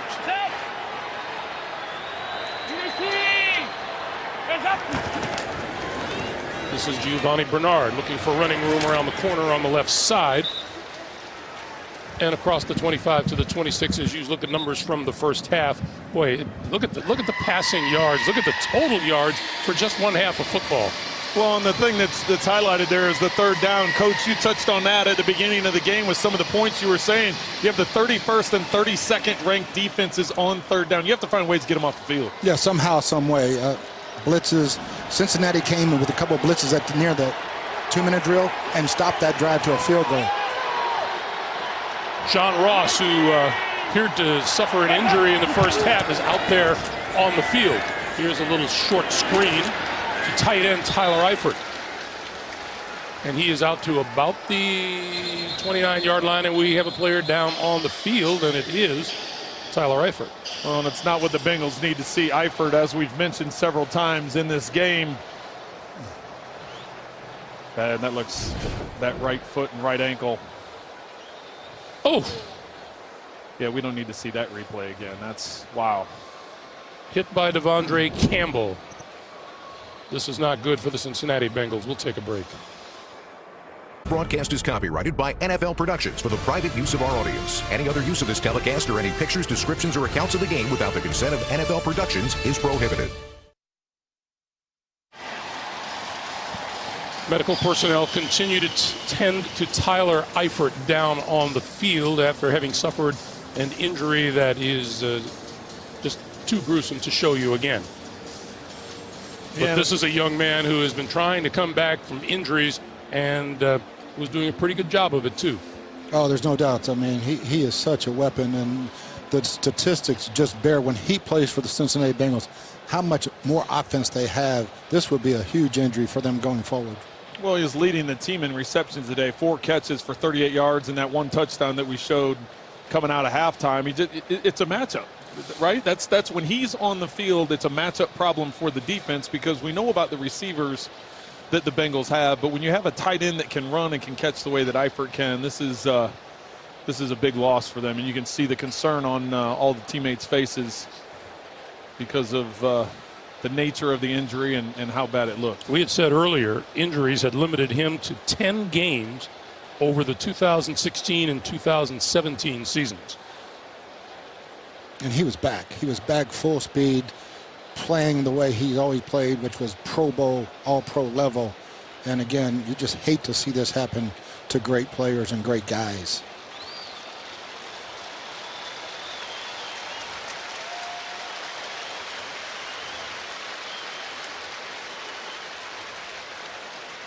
So they will cart him off the field. Tyler Eifert, the 6th-year tight end out of Notre Dame. Well, and having experienced some pretty major injuries during my career, I can tell you right now, obviously the pain of the injury, but it's the mental part of knowing that the season's over. That, he knows what lies ahead of him in terms of rehab and in terms of recovery. So that's the mental struggle that you start going through. You start putting your mind through those things. So. Yeah, and everybody, our prayers are out for him. And for the Bengals. Not just the Bengals, the Falcons too. Yeah, I mean, now for the Bengals, as a coach, we got to regroup and we got to go. We all feel terrible, but they've got some other tight ends, and sometimes it seems very cold, but you got to go on and pick up for him. Well, and that's the nature of it, right? I mean, it's not an ideal situation because you feel concerned for a teammate and his family and what they're all going through, but ultimately, yeah, you do. You just have to get ready for the next snap, the next play, the next series, the next game.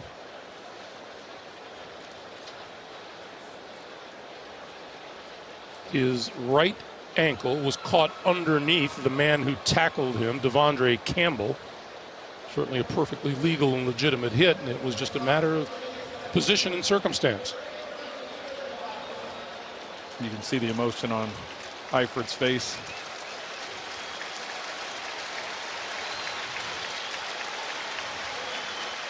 And the Bengals, they can't let this be a downer right now. They're in a dogfight.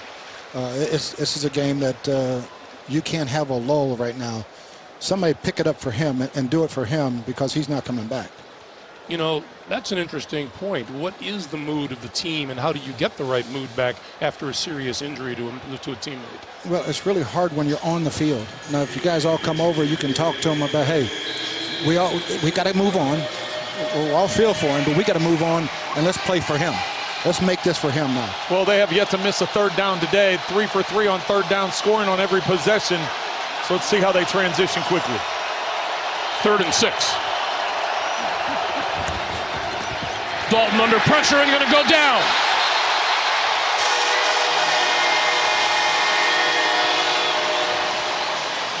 First sack of the day.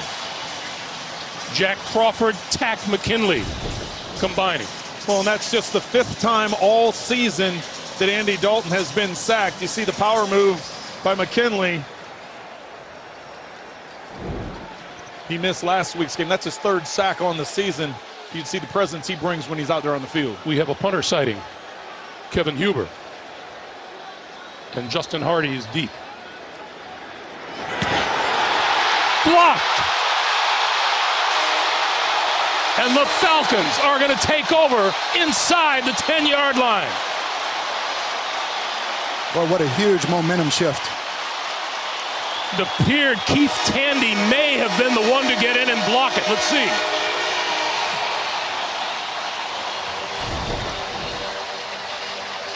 No time to get this ball out. Just a clean run through. Literally almost runs past it because of how clean of a shot he had getting through. Yeah, he was so clean, he was afraid he was going to rough the punter. He could have took it off his foot and scored. Great design by Keith Armstrong, their special teams coordinator. Keith Tandy there to make the block. 1st and goal for the Falcons, who trail by 4.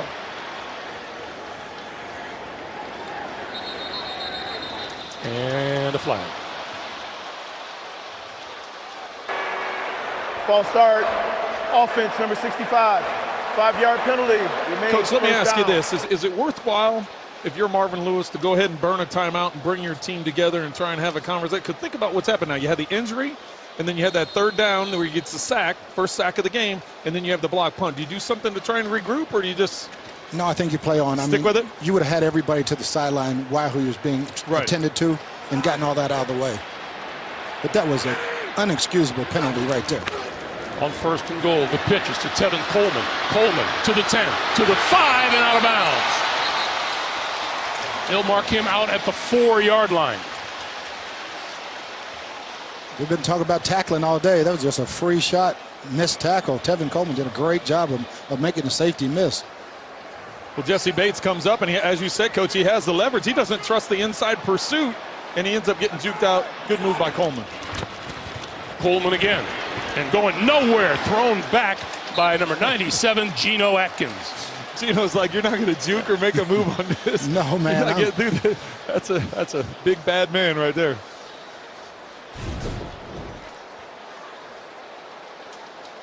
They tried to cut block on the backside, and you're not cutting Geno. He's just too athletic for a big man. And again, big stop right there on second down. 3rd and goal now from the 6.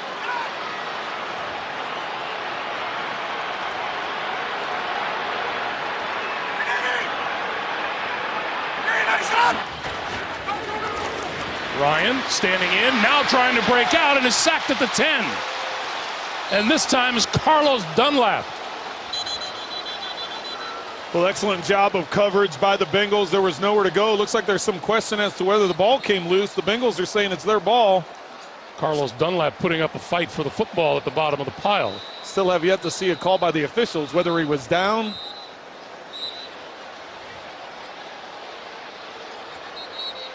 Yeah, that would be a question. Even if he wrestled it, did it happen after Ryan hit the turf?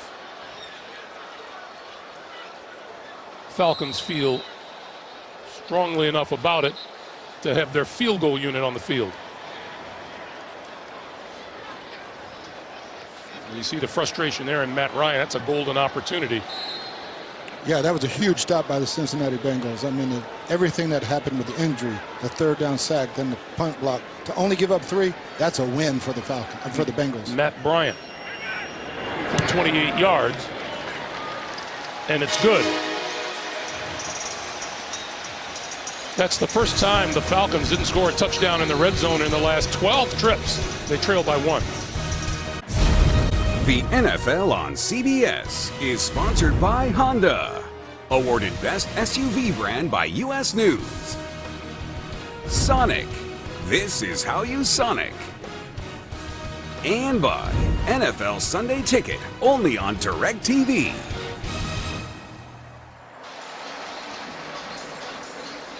A few looks at the College Football Hall of Fame, founded in 1951, opened here in Atlanta in 2014. Hey, there's a familiar person right in the middle of your screen. It's our friend and colleague, Jamie Erdahl. Worked a CBS college football game between Tennessee and Georgia yesterday and just decided to pop in on us today.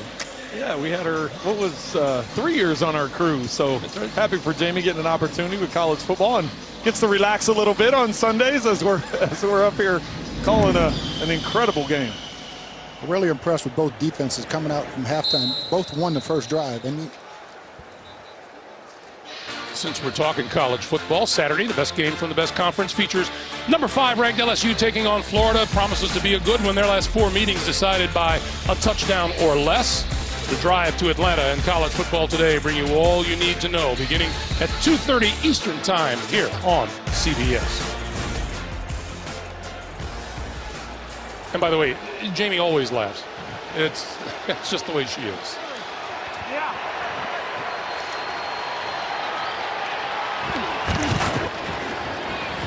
Andy Dalton on the move.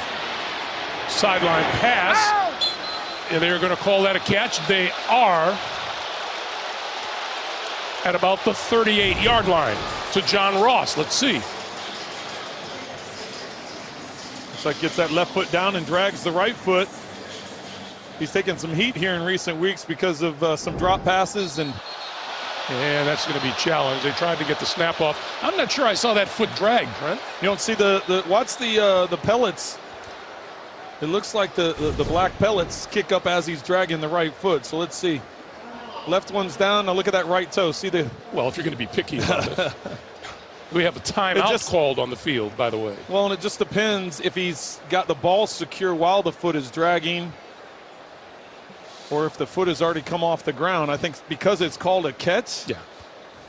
I don't know if there's, at least from what we've seen, if there's enough to overturn it. it sure looked like a good catch. Yeah. Good job with his feet. And he had control of the ball throughout the catch from what we saw. And good news for the Bengals that John Ross appears to be back on the field healthy. Here's another look at it. One down.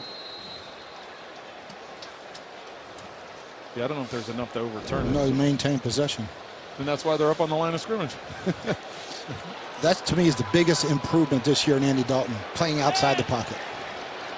Andy Dalton has completed 13 straight throws. This is Bernard across the 40 to about the 42, brought down by Isaiah Oliver, the rookie cornerback out of Colorado. Oh, Andy Dalton, we're talking about him like pluses and minuses. Not too many minuses for him today. No, he's chasing an old number 14 for the Cincinnati Bengals. Kenny Anderson might try to hit 22 in a row.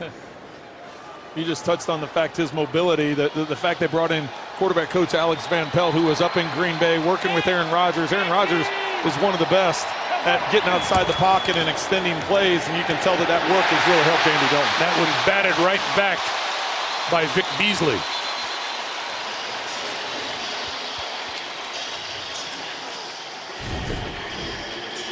Beasley's coming off the edge here.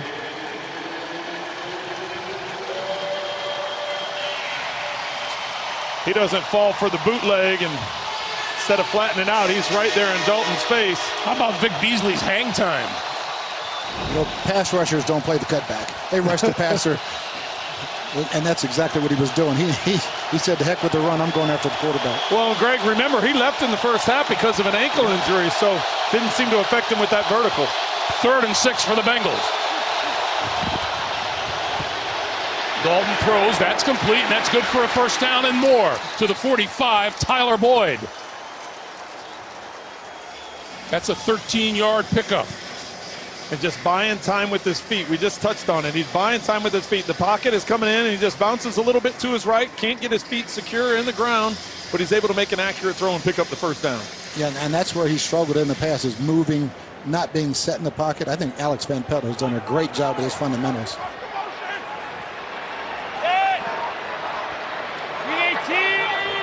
So once again, the Bengals in Atlanta territory. This is Bernard. Bernard breaks to the outside. 35 and out of bounds at about the 32 or the 31-yard line, run out by DeMonte Kazee. Again, Isaiah Oliver has contained. He gets sucked inside. Bernard bounces outside. He loses leverage. We keep talking about leverage all day. Leverage and trust. Leverage and trust. It's I mean, that should be a 4-yard gain. Right.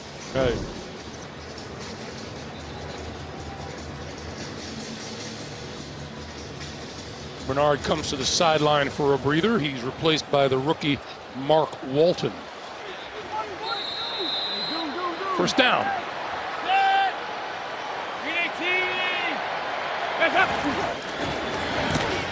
This is Walton. And we check in downstairs with Melanie Collins. Melanie. Well, Greg, we don't yet know the extent of Tyler Eifert's injury. They got him into the tunnel down here, and he just broke down emotionally. You could tell he was in a ton of pain. They took him into the x-ray room initially. He's not being taken to the hospital yet, as he remains in the Bengals locker room. I'll update you guys when I have something official, but just awful to see him dealing with another injury, guys. All right, Melanie, thank you. 2nd and 8.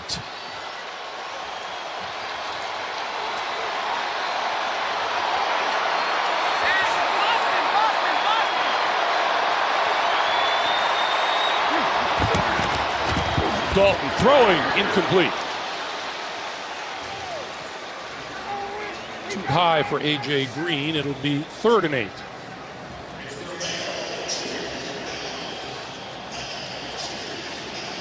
It was scary when Giovanni Bernard kind of limped off, because Marvin Lewis rolled the dice and only dressed 2 running backs today. They can't afford to lose one of them, that's for sure. Good job by Robert Alford right there on A.J. Green. Cincinnati's only not converted 3rd down one time today, and it was on a 3rd and long, which they're facing once again. Without Eifert, it'll be interesting to see what combination Dalton wants to work with. On 3rd and 8, Dalton under pressure and goes down.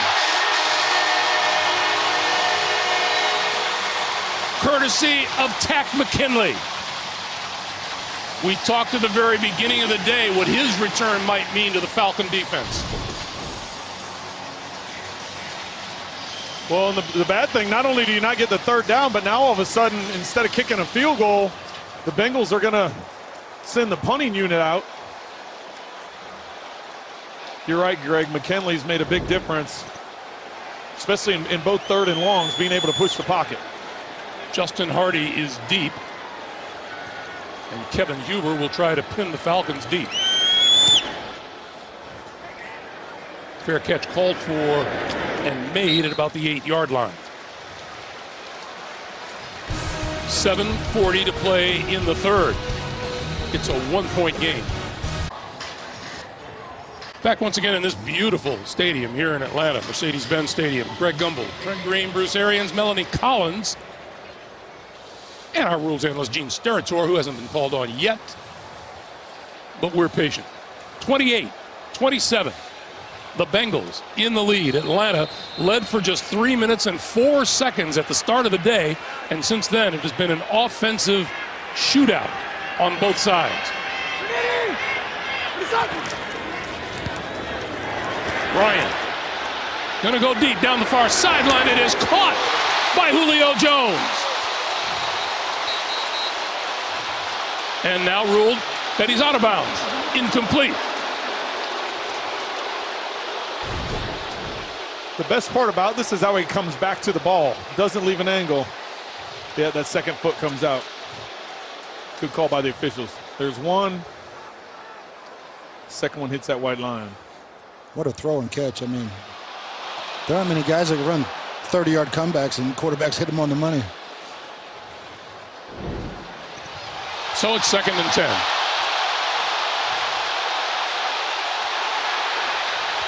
The fans think they see something, but I think they're fooling themselves. This pass is complete to Mohamed Sanu.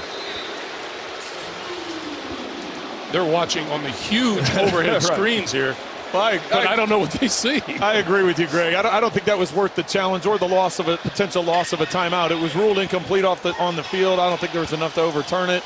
Now all of a sudden, you get that completion in the middle of the field. You get a first down anyway, so smart decision by the Falcons coaching staff. That was incomplete literally by half a foot. Yes.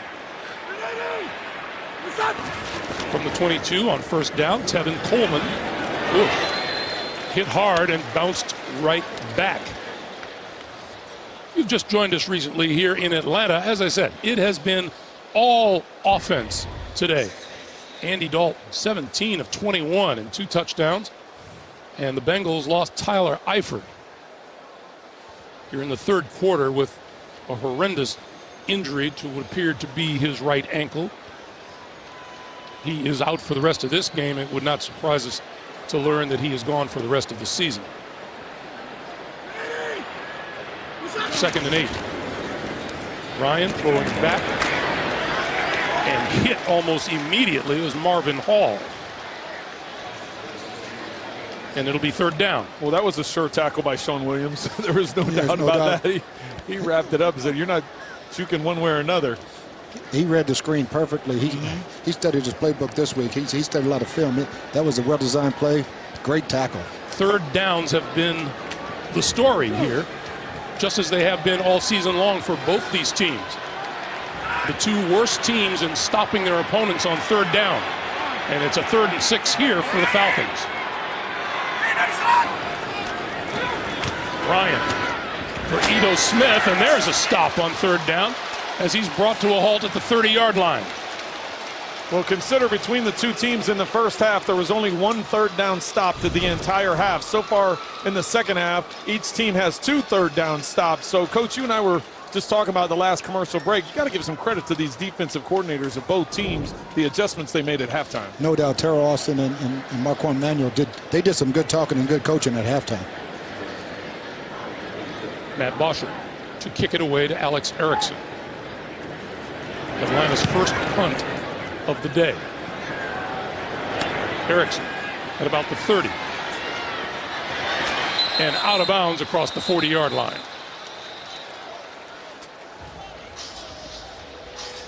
4:52 to play in the third. Cincinnati by 1. The NFL on CBS is sponsored by Verizon. The best unlimited is on Verizon, America's most awarded network. And by McDonald's.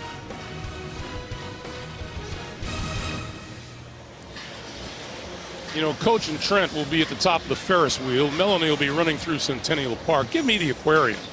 Largest aquarium in the Western Hemisphere, 550,000 square feet here in Atlanta.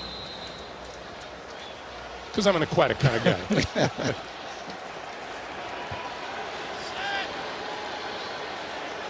Andy Dalton from his own 42, the pitch for Bernard. And Bernard, with a head of speed, gets close to midfield.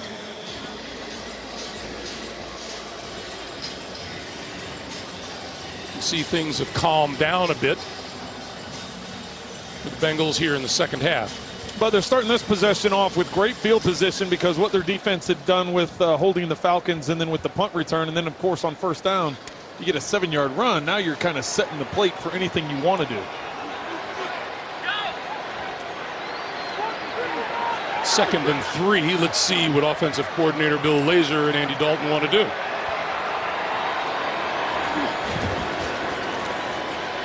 Dalton. Whoa. Giovanni Bernard was pounced upon by Duke Riley. And that was real close to going the other way.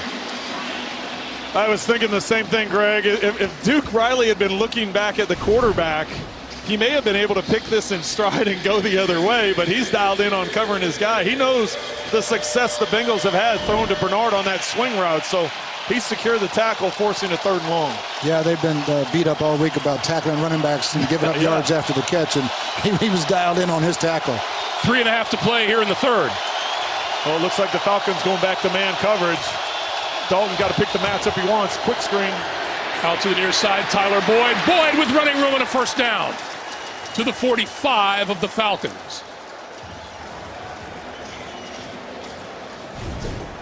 How about Cordy Glenn, the left tackle, 77, 6'6", 345. He gets out in space.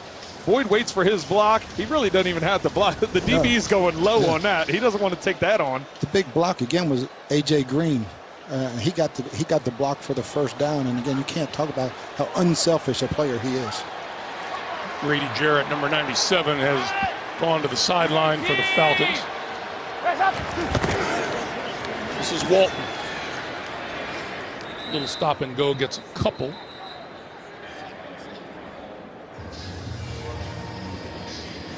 And it'll be 2nd and 7. Well, good patience by Walton, reading that block, setting it up, not cutting back too soon, just kind of going with the pile. Effective run on first down. And that's what, coming out of half, both defenses were shutting down the run pretty good, putting them in 3rd long. The Bengals are starting to get their running game going again on 1st and 10, which is going to help their play action game.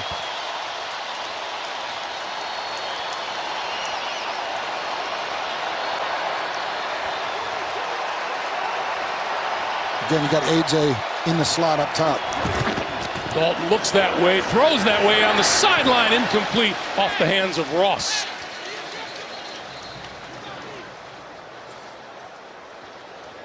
And we have a penalty flag down.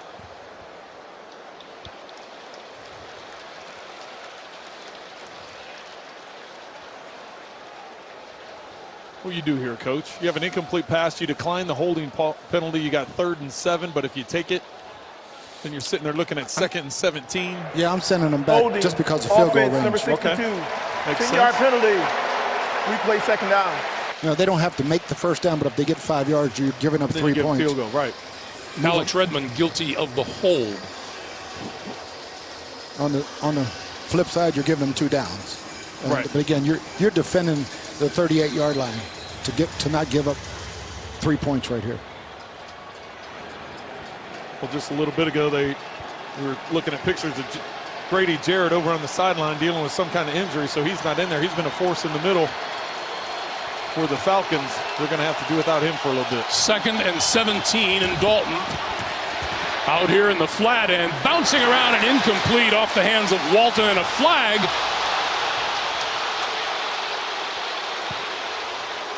On the near side, and Brian Poole is pleading. Well, he led with his helmet. They're protecting guys now, and Poole comes in, lowers his helmet right to the face mask of Bernard after that ball is incomplete.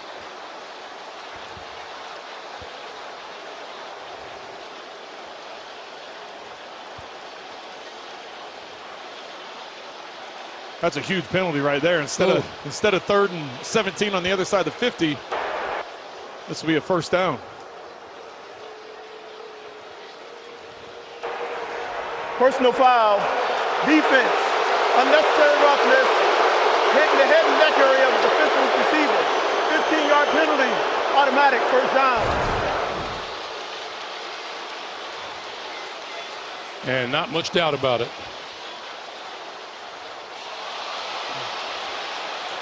Well, you can see the reaction of the Bengals sideline. Everybody pointed that out. Yeah, you can't lead with the crown of your helmet. I mean, you got a big stop on defense right there, and just wrap him up and tackle him. So a new set of downs for Dalton. Over the middle. Intercepted. Picked off by DeMonte KZ. And a penalty marker flies. Two of them fly on the far side of the field.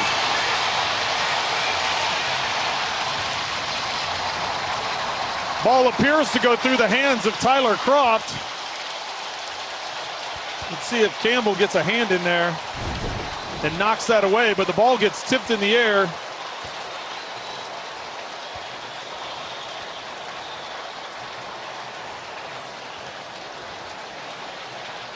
There's the penalty. Yep, a little bit of the face mask. Or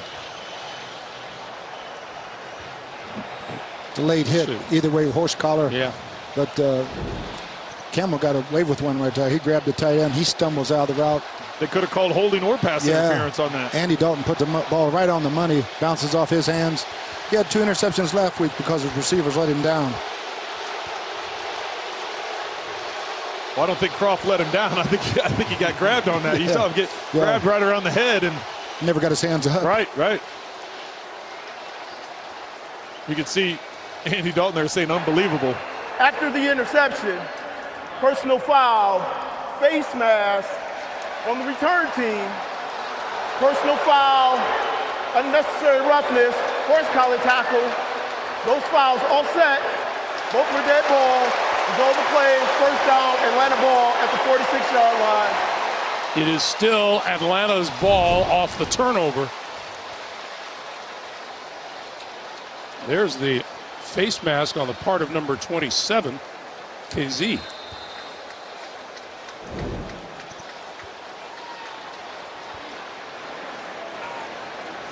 .143 to play in the third, and here are the Falcons at their own 46. Ito Smith, penalty marker in the backfield.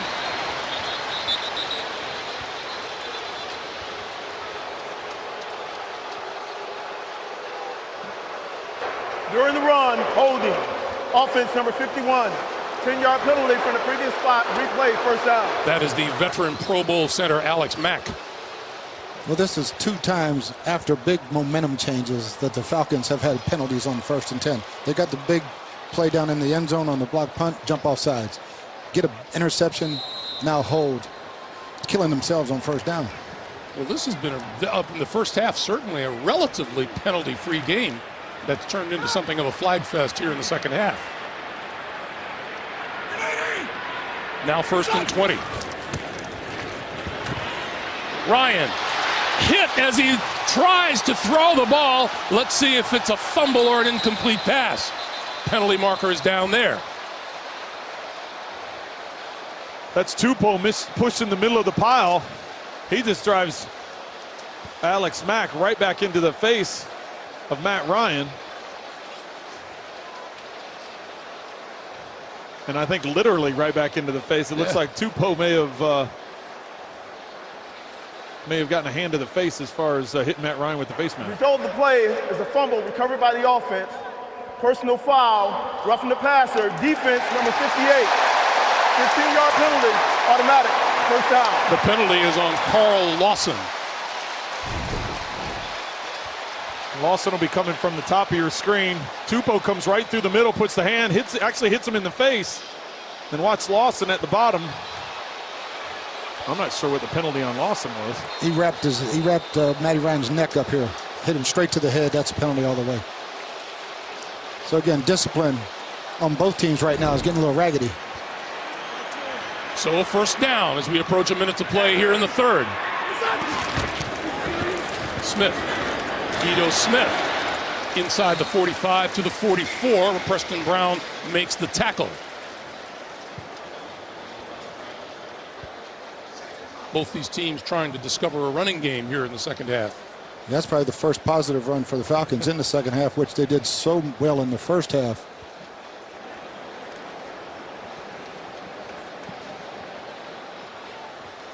Again, I wouldn't be surprised 2nd and 5 if this isn't a go-to Julio deep play. Ito Smith runs into a quick stop at the 42. Preston Brown, Jordan Evans combining. Smith comes off as we look at 3rd and 3. And they'll let the time wind down, and we come to the end of 3 here in Atlanta. 28-27, Cincy. Along with our producer Ken Mack, our director Suzanne Smith, Bruce Arians, Trent Green, Melanie Collins, Greg Gumbel. We start the 4th quarter here in Atlanta, and we start with a 3rd and 3 for the Atlanta Falcons, who trail by 1. Coach, I don't know about you, but I like those bunch formations where you have the 3 receivers like the Falcons do up at the top of the screen. You can do some different combination routes there, whether you get zone or man coverage. Yeah, you got Julio wide open in the middle. Nobody can cover him. That pass to a wide open Julio Jones for a first down to the 30. If it's 3rd and 3, who's the one guy you cover? Well, there's some miscommunication that you can't just. Hardy Nickerson, the young middle linebacker, went the wrong way. He went to the single coverage and left Julio where he's supposed to push over to Julio. Julio Jones's first reception in this half. He had 5 in the first half. Ryan pulls it down, wide open, inside the 5, touchdown, Calvin Ridley.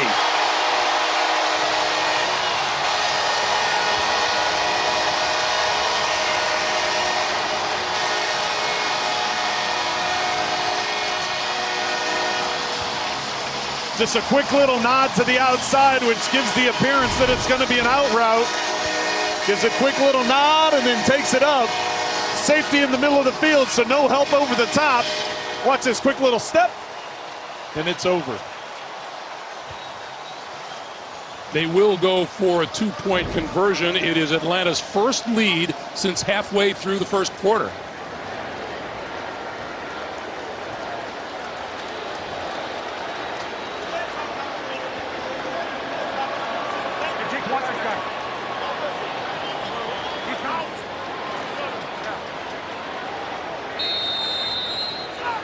All the wide receivers on this side of the field. Ryan throwing, goal line, it is caught, and a penalty marker was thrown.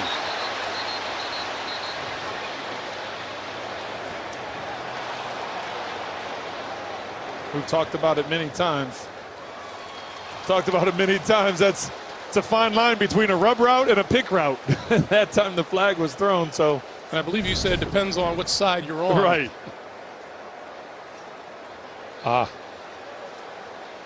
Got Ridley on that one, just trying to run through the defender and cause his man to get in the way of Bates, who had Sanu in the flat. It's questionable whether he got that ball in.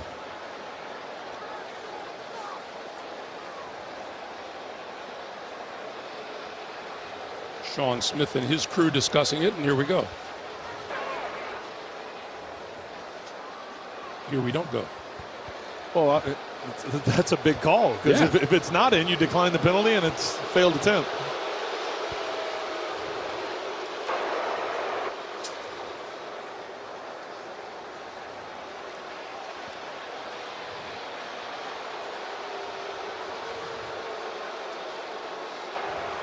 Pass interference on the offense.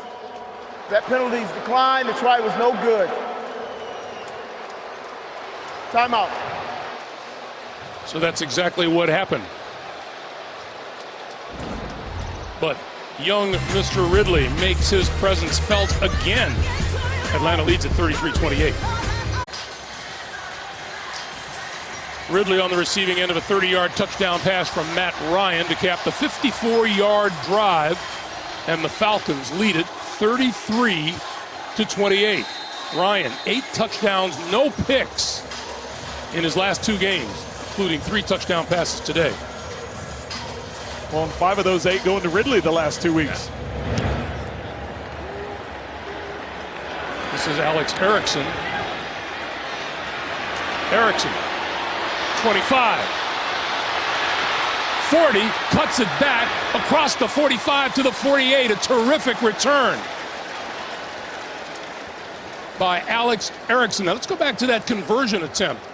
The Falcons tried to go for the 2 points where it was ruled that Sanu did not make it to the end zone. Now, it's clearly a penalty on Ridley as he's trying to get up the field making contact, but Sanu, watch, he puts that ball in the left arm, so when his knees come down, the ball has not broken the plane. Had he had the ball in his right arm, it looks like it would have been across the plane, which would have in turn forced the Bengals to take the penalty and retry it. Big difference there in which hand you put it in. 5-point lead Dalton gives to Giovanni Bernard, who is the only running back available to the Cincinnati Bengals now. Mark Walton is undergoing examination in the locker room. Yeah, and the Bengals rolled the dice, only dressing 2 healthy running backs this week, putting Thomas Rawls down. And I mean, that is scary if you're the offensive coordinator and you lose your only other guy. You're probably playing 5 wide receivers the rest of the way. Gio Bernard is it at running back right now for Cincinnati. Bernard looking for first down yardage, very close to it at about the 43. I'm holding my breath every time he gets up, Trent. I was just sitting there thinking that if you're the coaching staff of the Bengals, every time you hand the ball off or throw a swing to him or whatever however you're going to use it. Now you can't play scared, right? You just got to call your plays, and football's football. So play smart, not scared. Yeah. Here's a 3rd and 1.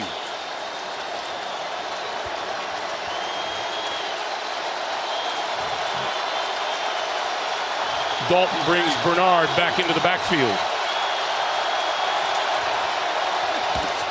Going to throw for it under pressure. It is complete inside the 40 to the 37-yard line. Tyler Boyd.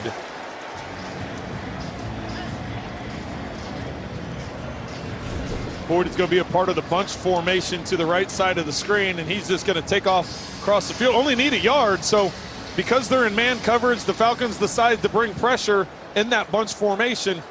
You can take off, and it's hard for those guys to bubble around each other and get a clean look. Yeah, you'd always like to have the inside guy and the outside guy play together and pass it off. It's got to be a zone man principle, right? They locked it up, and you're going to get picked every time. Tyler Boyd, 6 catches, 57 yards. You're going to get rubbed, Coach. It's not going to be picked, right? This is Bernard. Stacked up at the line of scrimmage. There's Grady Jarrett back in action. Now, again, the thing with a 2-point conversion, 2 field goals beats you. That 14-25 when they went for 2, that's always the question. 2 field goals beats me, or should I wait later to go for 2? Obviously, they're getting in range for the field goal now with plenty of time on the clock, but obviously they want to get a touchdown. But that's where that 2-point conversion comes back into play. That's where you have to juggle that. What kind of risk you want to take with it.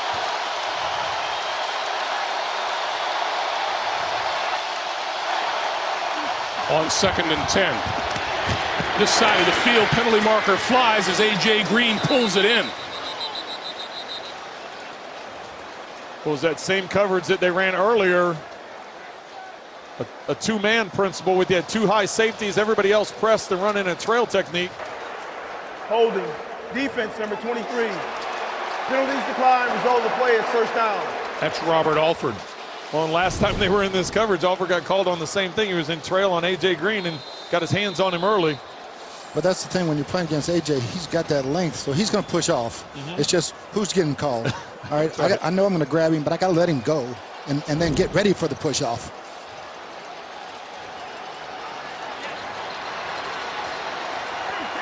Same matchup at the bottom, 1-on-1.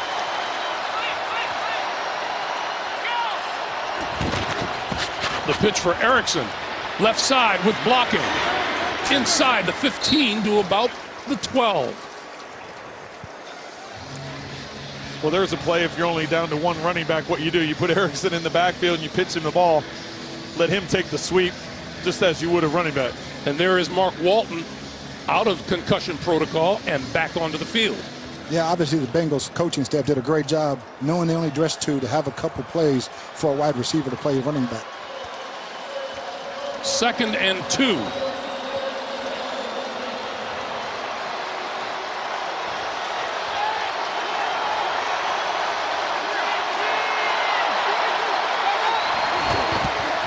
Walton inside the 10. That'll be good for a first down. It'll be 1st and goal from about the 9.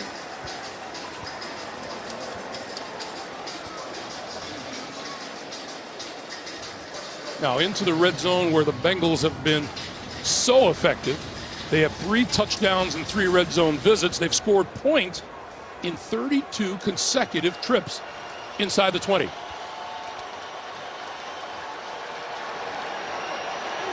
First and 9 is one of those times, Trent, it's hard for me to run the ball right here. I'm going to try some kind of quick pass, hopefully to a halfback.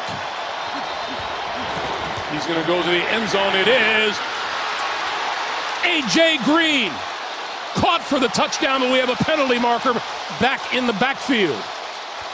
When I saw Dalton throw the ball the way he did, he had this flat right to the corner of the end zone. A lot of times you throw a jump ball to A.J. That time hit him right in stride. Illegal use of the hands, hands to the face, offense number 68, 10-yard penalty. Replay first down. That penalty is on Bobby Hart, and it will negate the touchdown. That ball came out so fast. It's hard to believe he got a penalty on the play, but he had to punch him right off the get-go. There's Hart. Let's see. Watch the. Oh, wow. Yeah, I don't see it. That one. I mean, he hit him, but he pulled it right back. There wasn't anything violent about it. I didn't see his hand up in the face mask, so it was he turned his head a little bit, but. So, I don't know. 1st and goal from the 19.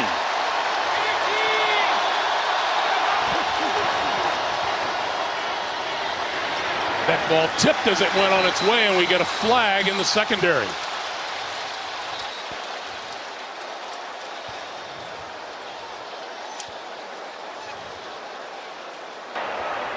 Holding defense number 21.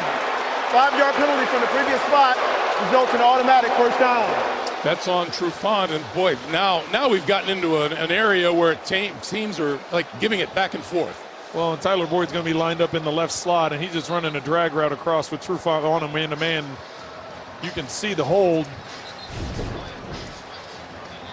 Watch as the inside release. He's going. Trufant knows he's beat, so he reaches out and grabs that shoulder and pulls him back.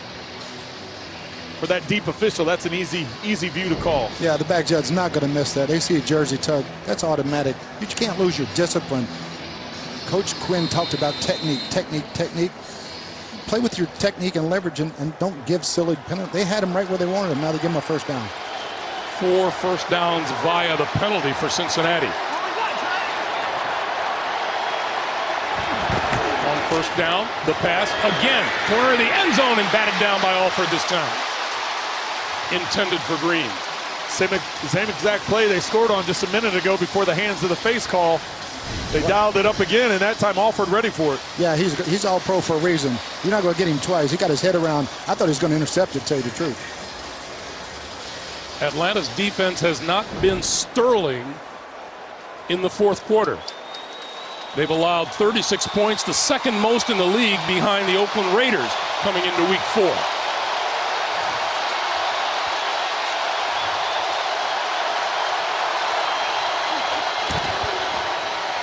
Dalton pulls it down, now throws complete. This is Boyd, and Boyd dives inside the 10 to the 9. DeMonte Kazee was real lucky right there because he came in and led with his head into the pile. That could have been another penalty right there. 3rd and 5. We've touched on it several times this game, the job that Dalton does moving with his feet now. Vast improvement on that, just his ability throwing. And 3rd down, I would anticipate that they're going to go man-to-man. That's what they've done throughout the majority of this game. And to me, the biggest mismatch would be Giovanni to Bernard versus that linebacker. Bernard is with Andy Dalton in the backfield. Dalton going down back at the 19-yard line. Ball comes out and belongs belongs to Atlanta. Tack McKinley with the hit. You see what the Falcons did? They switched it up. Instead of going man-to-man, they went zone, and they passed everything off, so there was nowhere for Dalton to go quickly with the ball. McKinley bringing him down. It looks like his knee's down before the ball comes out. All turnovers are reviewed, so that's going to be looked at. But McKinley, we talked about how valuable it was getting him back after missing the game a week ago. Yeah, Vic Beasley on the recovery, but from what we see there, it looks like Dalton was down before the ball came out. We'll be back. The NFL on CBS is sponsored by Control GX, the first shampoo that gradually reduces gray. Domino's. Order online at Domino's.com. And by Ram Trucks.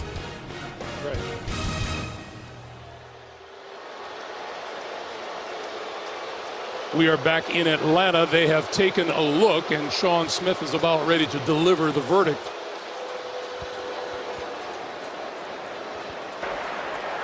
The quarterback had the ball with the knee down on the ground before it was knocked loose.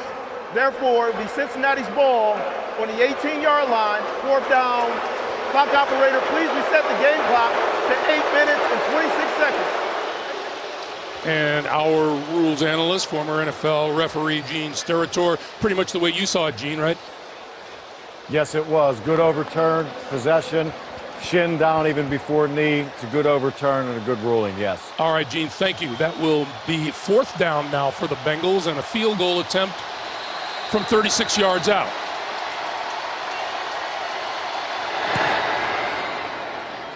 And the kick by Randy Bullock is good. And that pulls the Bengals to within 2 with 8:19 to play here in the 4th.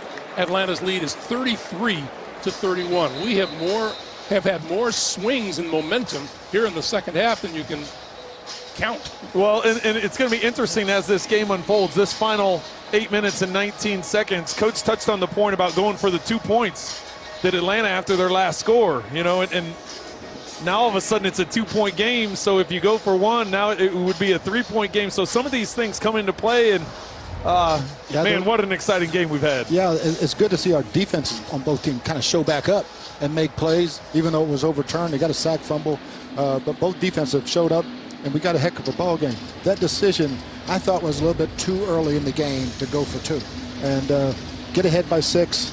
Now, if it was under 8 minutes, definitely go for 2. That field goal, the first points by the Bengals here in the second half.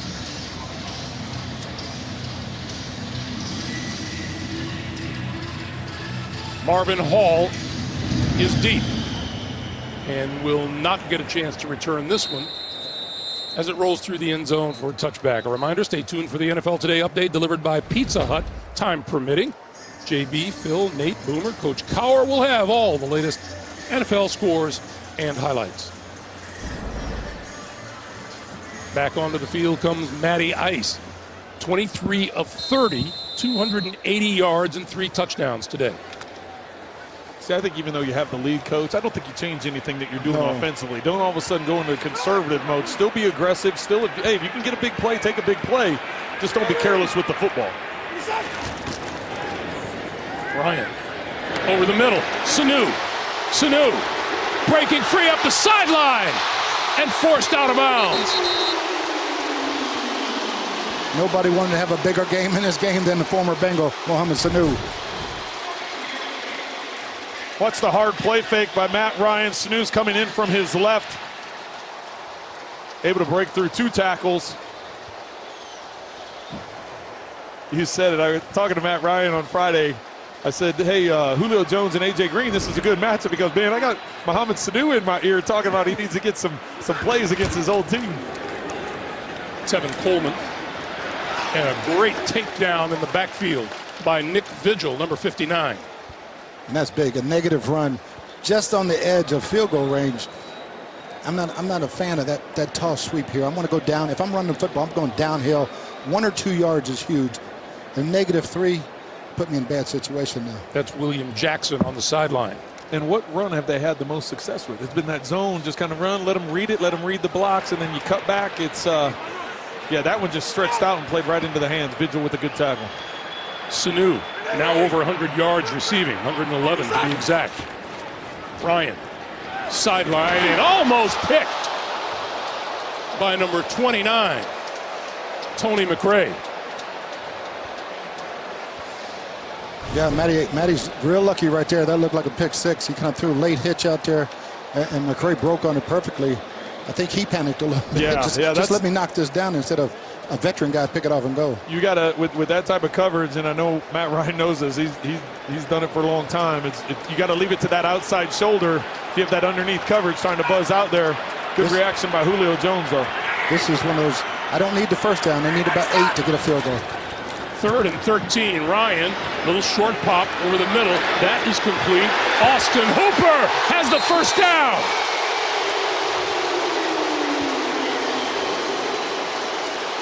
Well, they're in position. The Bengals are in position to make this tackle, and Hooper he tries a little chip before he releases. It's a check down. Listen, if they're going to drop zone and get underneath, Matt Ryan, I'm going to look upfield, dump it off, get the yards. What'd you just say, 8 yards? If they had made that tackle, that's an 8-yard gain. You're forcing them to a field goal. And you're eating up clock now, too. You're taking this down somewhere in the neighborhood of maybe 3 minutes. And, gosh, you've got to make that tackle. That was terrible tackling. Austin Hooper's first catch of the day is a big one. Ryan throwing, incomplete. Into the end zone, Sanu is intended receiver. And Sanu comes up hobbled.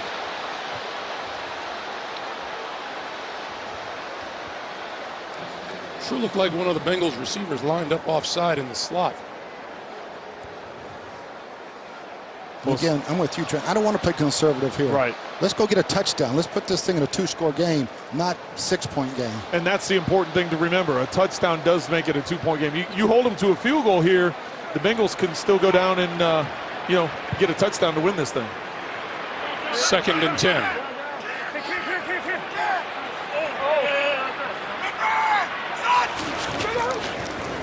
Ito Smith inside the 25 to the 24. And we come up on 6 minutes to play in regulation. And a 3rd and 7. Good job there, Matt Audible. He saw them get into a bear defense, and he had their #1 run versus that front. Got to it and got good positive yardage. Sanu back onto the field for the Falcons. Brian with problem getting that play, and he ran over to the sideline to get the play down under 10 seconds now on the play clock.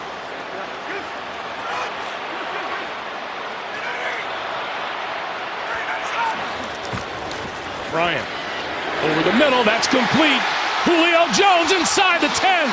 It'll be 1st and goal. Well, I thought they could have popped it real quick right to Sanu coming off the line of scrimmage. Instead, they hit that second slant right behind him with Julio Jones. Watch, he goes to the outside. He sets him up with the stick moves and then crosses the face. Excellent play concept by Sarkisian and dialing up at the right time. Julio Jones, 7 catches for 107 yards. 1st and goal for Atlanta. Ito Smith for a couple and a flag.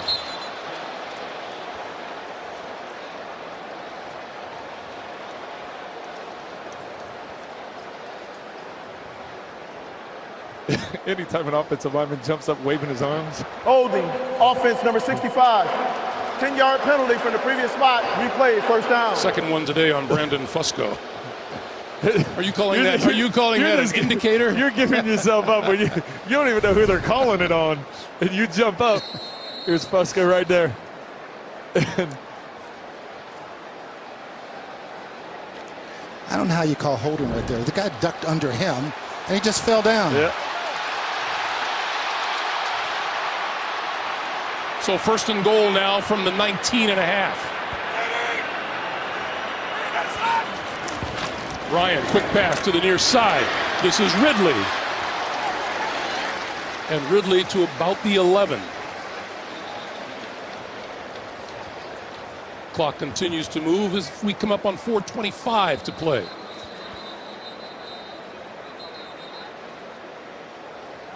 And we have a timeout on the field. Let's see who called it. Timeout, Cincinnati.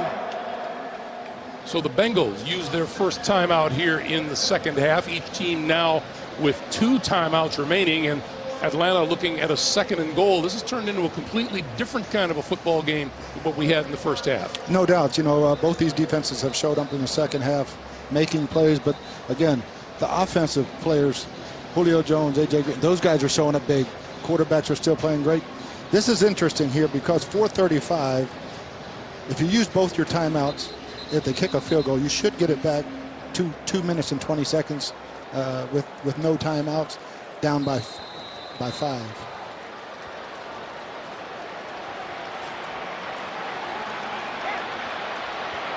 Second and goal.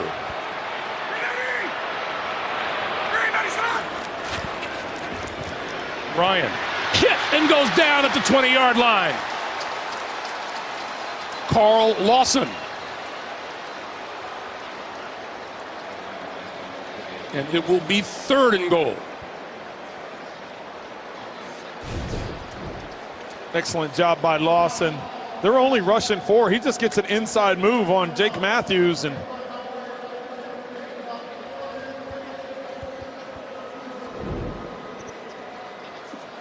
those of you who watched the Patriots hand the Miami Dolphins their first loss of the season, welcome to Atlanta.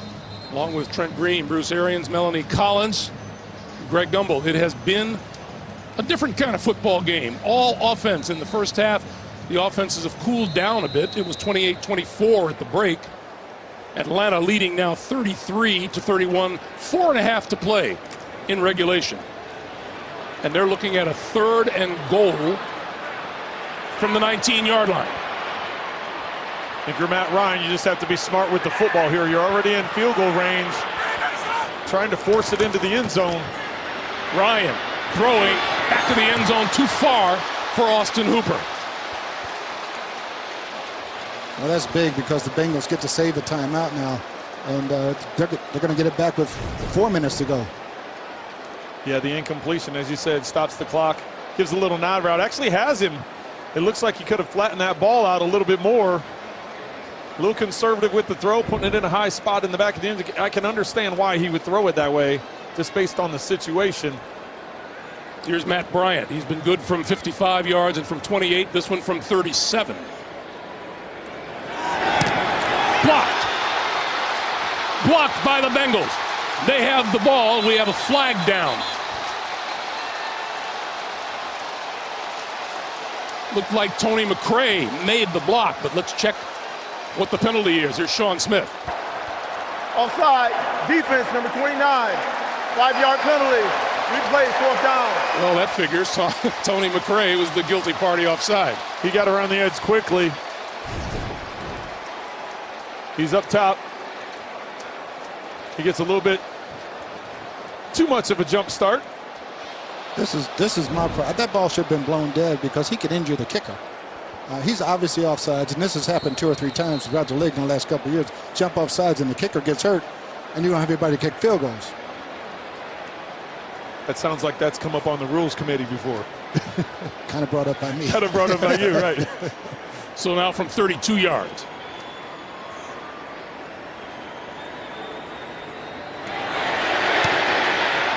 And this kick is good. And the penalty marker is down on the other side of the field again. And again, McRae was offside. Yeah, you're not taking the points off the board here. You're going to go ahead and get your 3 points. Offside, defense number 29, penalties decline, result of the play, field goal. So put 3 more on the board for the Atlanta Falcons. They lead it by 5 with 4:15 to play. The Atlanta Falcons lost their opener to the Eagles. They beat Carolina. They lost in overtime last week to New Orleans. Today they're trying to pull even at 2-2 on the year. They lead 36-31 with 4:15 remaining in regulation.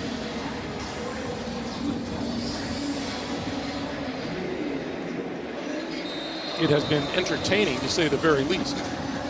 Really a tale of two halves. It's pretty electric first half from an offensive standpoint. Second half, a lot more penalties, a lot more punts.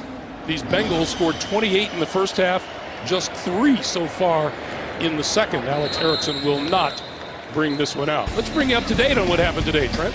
Well, as we said, it's two halves. So first you got Tyler Eifert with the touchdown in the back of the end zone. He's left the game due to injury. Giovanni Bernard with 2 rushing touchdowns on the day, and Ridley with a catch there and a second receiving touchdown. That gives him 5 receiving touchdowns in the last 2 weeks. It's been a game highlighted by offenses and excellent quarterback play, but here in the second half, the defenses have caused more punts, gotten people off the field on third downs. As I mentioned, some penalties have swayed things back and forth, and we've had some turnovers as well. So much different football game first half to second half. Atlanta with 2 receivers over 100 yards receiving. Bernard in the backfield. Bernard looks for running room and is stood up before he can reach the 30-yard line by Devondre Campbell. For the Falcons, it's discipline now. No more penalties, and we got to tackle. We can't give up yards after the catch.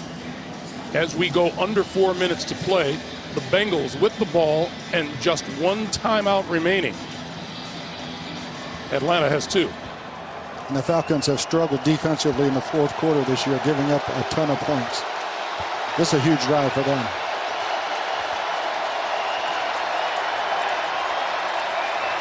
Second and 6. Dalton throwing this side and incomplete. Pass intended for Tyler Boyd and broken up by Desmond Trufant. It'll be 3rd and 6. Once again, the Falcons able to bring pressure with just 4, a back shoulder there. Trufant looks like he has his arm wrapped around him, but no call as that ball falls incomplete. Yeah, he did a good job not turning him. He just had his arm around him, but he got his left hand in there good. 3rd down conversions, 4 for 6 today. This is a 3rd and 6.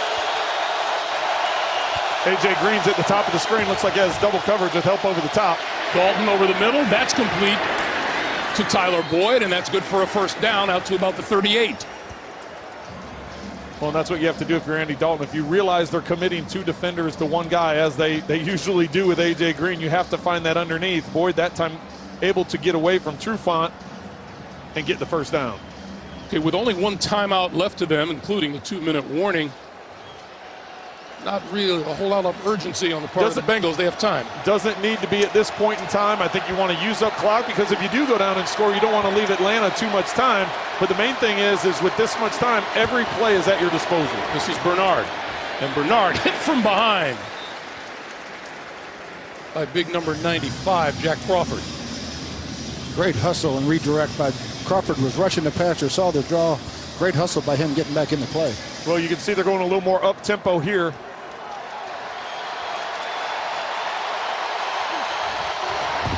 Dalton with time. Now rolling and going to tuck it and run out of bounds. Close to the 1st down marker. He got the 1st down.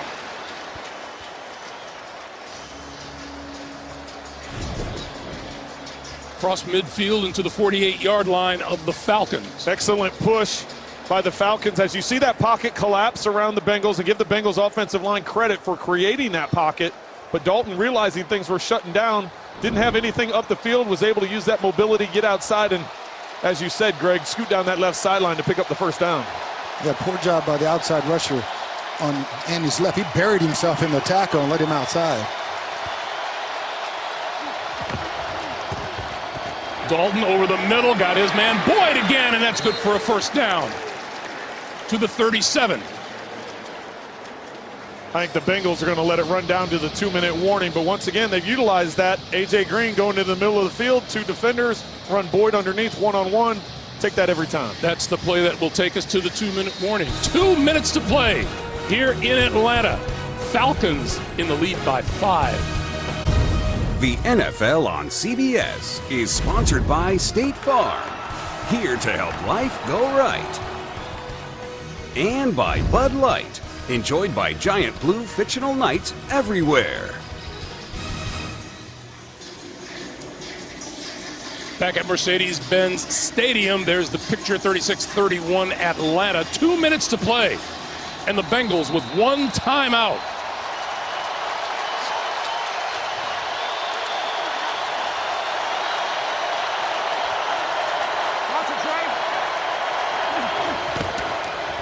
On first down, Dalton breaks away and brought down just inside the 35-yard line, or maybe at the 35. Awfully lucky to have maintained possession. I don't know how he held on to that football. Beasley was chopping him from behind. It looked like he was going to knock the ball out. That's unbelievable. I don't know. He was in his throwing motion and able to hang on. That was the strength of Andy Dalton for sure right there. 2nd and 8. Dalton lost it again. And down at the 43-yard line, and that was Vic Beasley.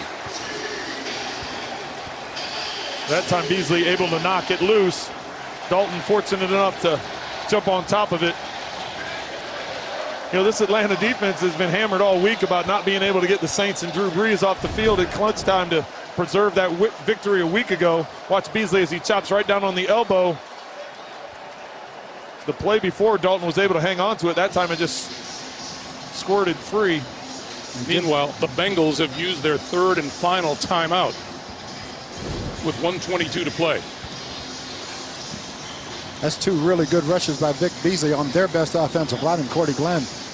And again, this is 4-down territory, so you got 2 downs here. You can get half of it, then go for it on 4th down. You don't need it all right here.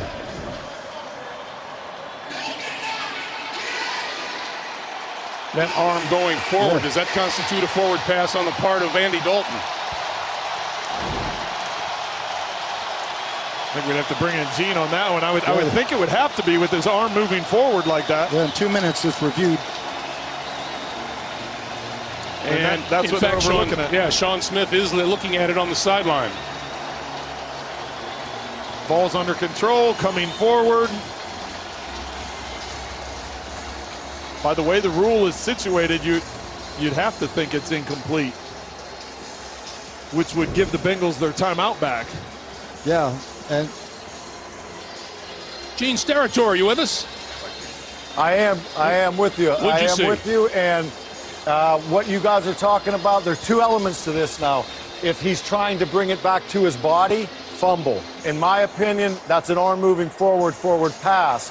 Now, if he gets beyond a certain point in his I'll go to this word for you guys, starts to look as if he's tucking it, then it is no longer a forward pass. This one, to me, though, if I'm ruling on this, the arm is moving forward in a passing motion, and the ball comes loose. I'd rule it incomplete, give Cincinnati their timeout back, which is very crucial at this time. Hey, absolutely. Gene, let me ask you real quick, with that left hand trying to come up and stop it, does that left hand coming into play affect it at all, or just the movement of the right arm? No, that's the element that I'm looking at as well. But as that ball comes out, it comes out before that left hand becomes something that I would use into my breaking down of it, if that makes some sense to you. See, the ball's loose there, and then the hand comes. Is that hand coming to catch what he believes might be a fumble, but it's actually a forward pass? Or is he trying to tuck it? To me, that looks like a pass. And now he realizes it's coming out, so he's trying to repossess what I think is a forward pass by rule. Here we go, Gene. The quarterback arm was moving forward with control of the ball. Therefore, it's an incomplete pass. It will be 3rd down on the 35-yard line. Please reset the game clock to 1:26 on the game clock. Cincinnati will get their timeout back. They will not be charged a timeout. All of those things have happened. Well, and all those things are big for Cincinnati. You get the timeout back, you get time back on the clock, and you're moving the ball with that incomplete pass. So timeout, yardage, time, all valuable at this point in time. Yeah. So Cincinnati still with 1 timeout remaining. Atlanta has 2. 3rd and 8 for the Bengals, and a field goal does them no good. 2 great rushes by Vic Beasley. Any other quarterback, I think it's 2 fumbles. Great job by Andy Dalton. Dalton down the middle, intended for Tyler Boyd, and Desmond Trufant was there. 4th and 8. Oh, I hate to say it, Trent. When you drop an interception, bad things happen. Yeah, but, I don't know how Trufant misses that. Went right through the cradle of his arms. Got his head around, played it perfect, undercut it. So here it is for the Bengals. 4th down at the 35. They need the 27-yard line for a first down. Well, you'd think they're going to double team A.J. Green wherever he goes. So you need to find that best one-on-one. Boyd in the middle of the field. Dalton over the middle, hits his man. That's good for a first down inside the 25. And that is Tyler Boyd. Clock continues to move, 1:10. Bengals still with that one timeout in their pocket. Great job by Tyler Boyd, beating him inside. Dalton throwing this way and overthrows everybody, incomplete. That stops the clock with 53, and a flag is down. Illegal use of hands, hands to the face, offense number 77. 10-yard penalty, replay first down. That penalty is on Cordy Glenn, the left tackle. Doesn't come at a great time. No, it looks like Glenn gets this left hand up into the face of Vic Beasley, who's coming off the edge. You're going to see the combination of the two here. Watch the left arm of Glenn get up around the face mask. You see the helmet tip back. He never pulled it out. That's the big thing. He never pulled it out. 1st and 20. Dalton quick pass this side. Alex Erickson, and Erickson inside the 30 to about the 27. Again, the Falcons got 4 downs here. You got to defend 4 downs, not 3. Coming up on half a minute to play. 2nd and 13. Dalton, this side again, complete and out of bounds at the 20-yard line. And that's the tight end, C.J. Uzama.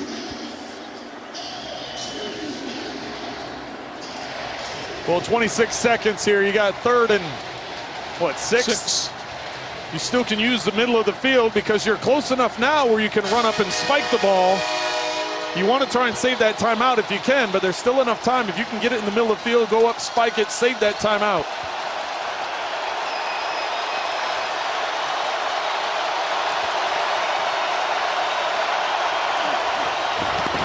Dalton looking left, throwing for the end zone, and incomplete. A.J. Green, the intended receiver, covered by Robert Alford. It'll be 4th and 6. But the Falcons continue to play soft zone, and A.J. got behind him right there. I don't know how that. I don't know how you get behind a guy in cover 3, but that was one that they wish he had back. I think Alford thought he was going to fall off on Boyd because A.J. was going to do a hitch or a slant underneath, so he was going to fall back. Instead, now you got 4th down. You hear the crowd crank it up. 4th and 6 with 22 seconds to play.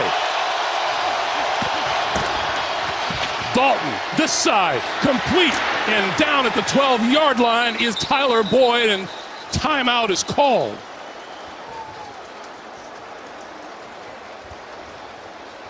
And Marvin Lewis was running down the sideline to make sure that call got through. 2 big 4th down conversions. Played man-to-man that time and just keep getting beat across the field on drag routes by Tyler Boyd.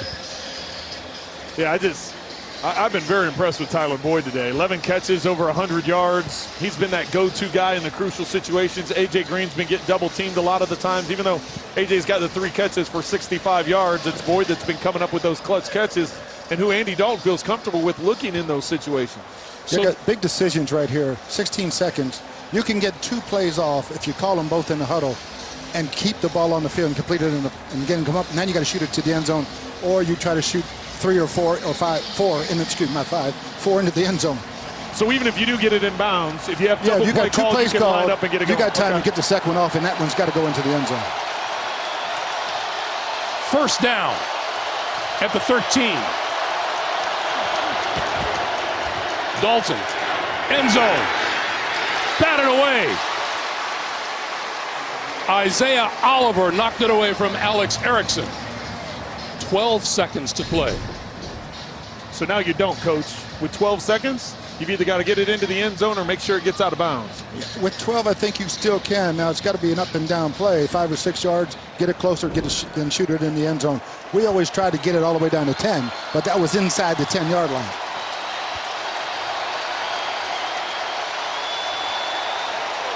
No timeouts left for the Bengals. 2nd and 10. Dalton, end zone again, sliding catch in the end zone for the touchdown by A.J. Green.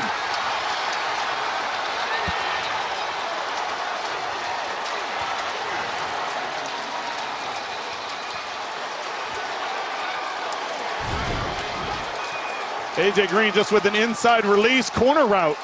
They're playing cover 2. I don't know what Isaiah Oliver's looking at. They're not going to throw it in the flat. Right. Back up and take Back away up. the corner. Don't bite on the cheese in front of you. You go make that tackle and the game's over.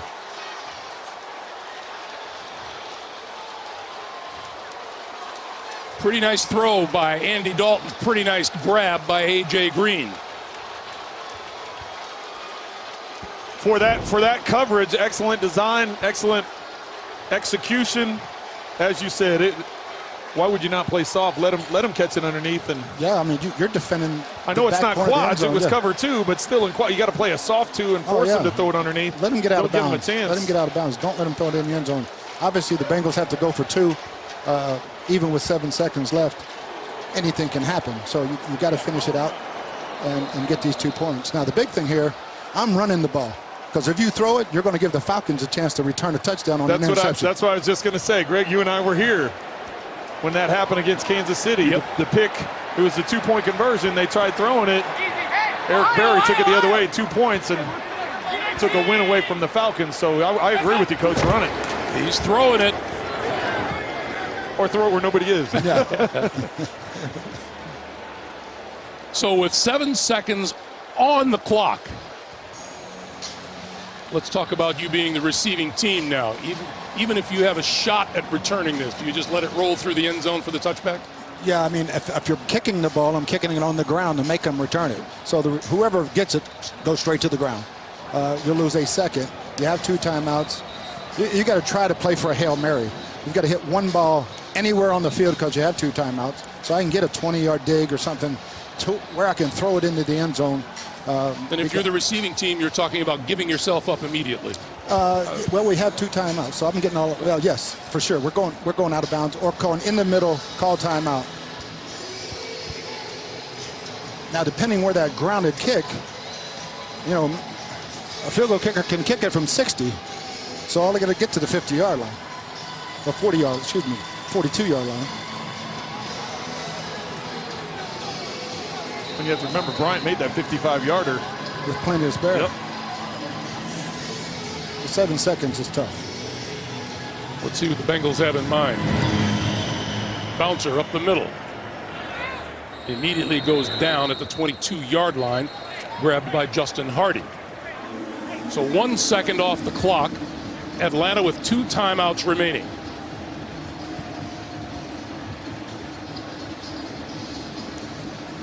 This has got to be either a sideline or immediate timeout. Well, you can throw the inside routes, but you're automatically going down and calling timeout. Catch it, slide, and call timeout. Yes. Yeah. Very similar to what they did before the half. And even that's going to be close. Yeah, that's going to be close. It's going to be hard to get 2 plays to get in field goal range. Julio Jones to the bottom of your screen. And 3 Bengals very deep in the secondary. Ryan throwing the slant to Jones down at the 40-yard line, and timeout is called with 2 seconds to play.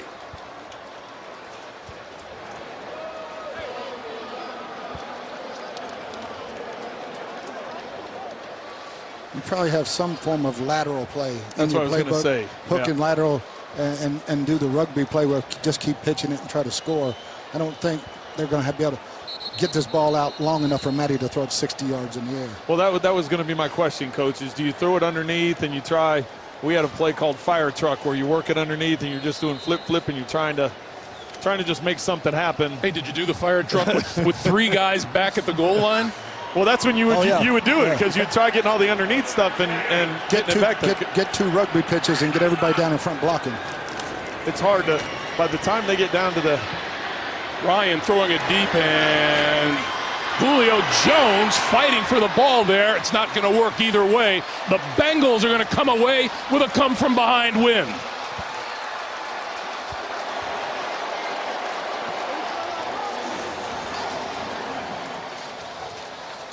How about this? The Atlanta Falcons join the 66 New York Giants as the only teams in NFL history to lose back-to-back games while scoring 36 or more points in the game. Our final score, 37-36. Cincinnati. Up next, NFL Today update delivered by Pizza Hut. For Trent, Bruce, Melanie, Greg Gumbel saying so long from Atlanta. Let's take you to James Brown in New York.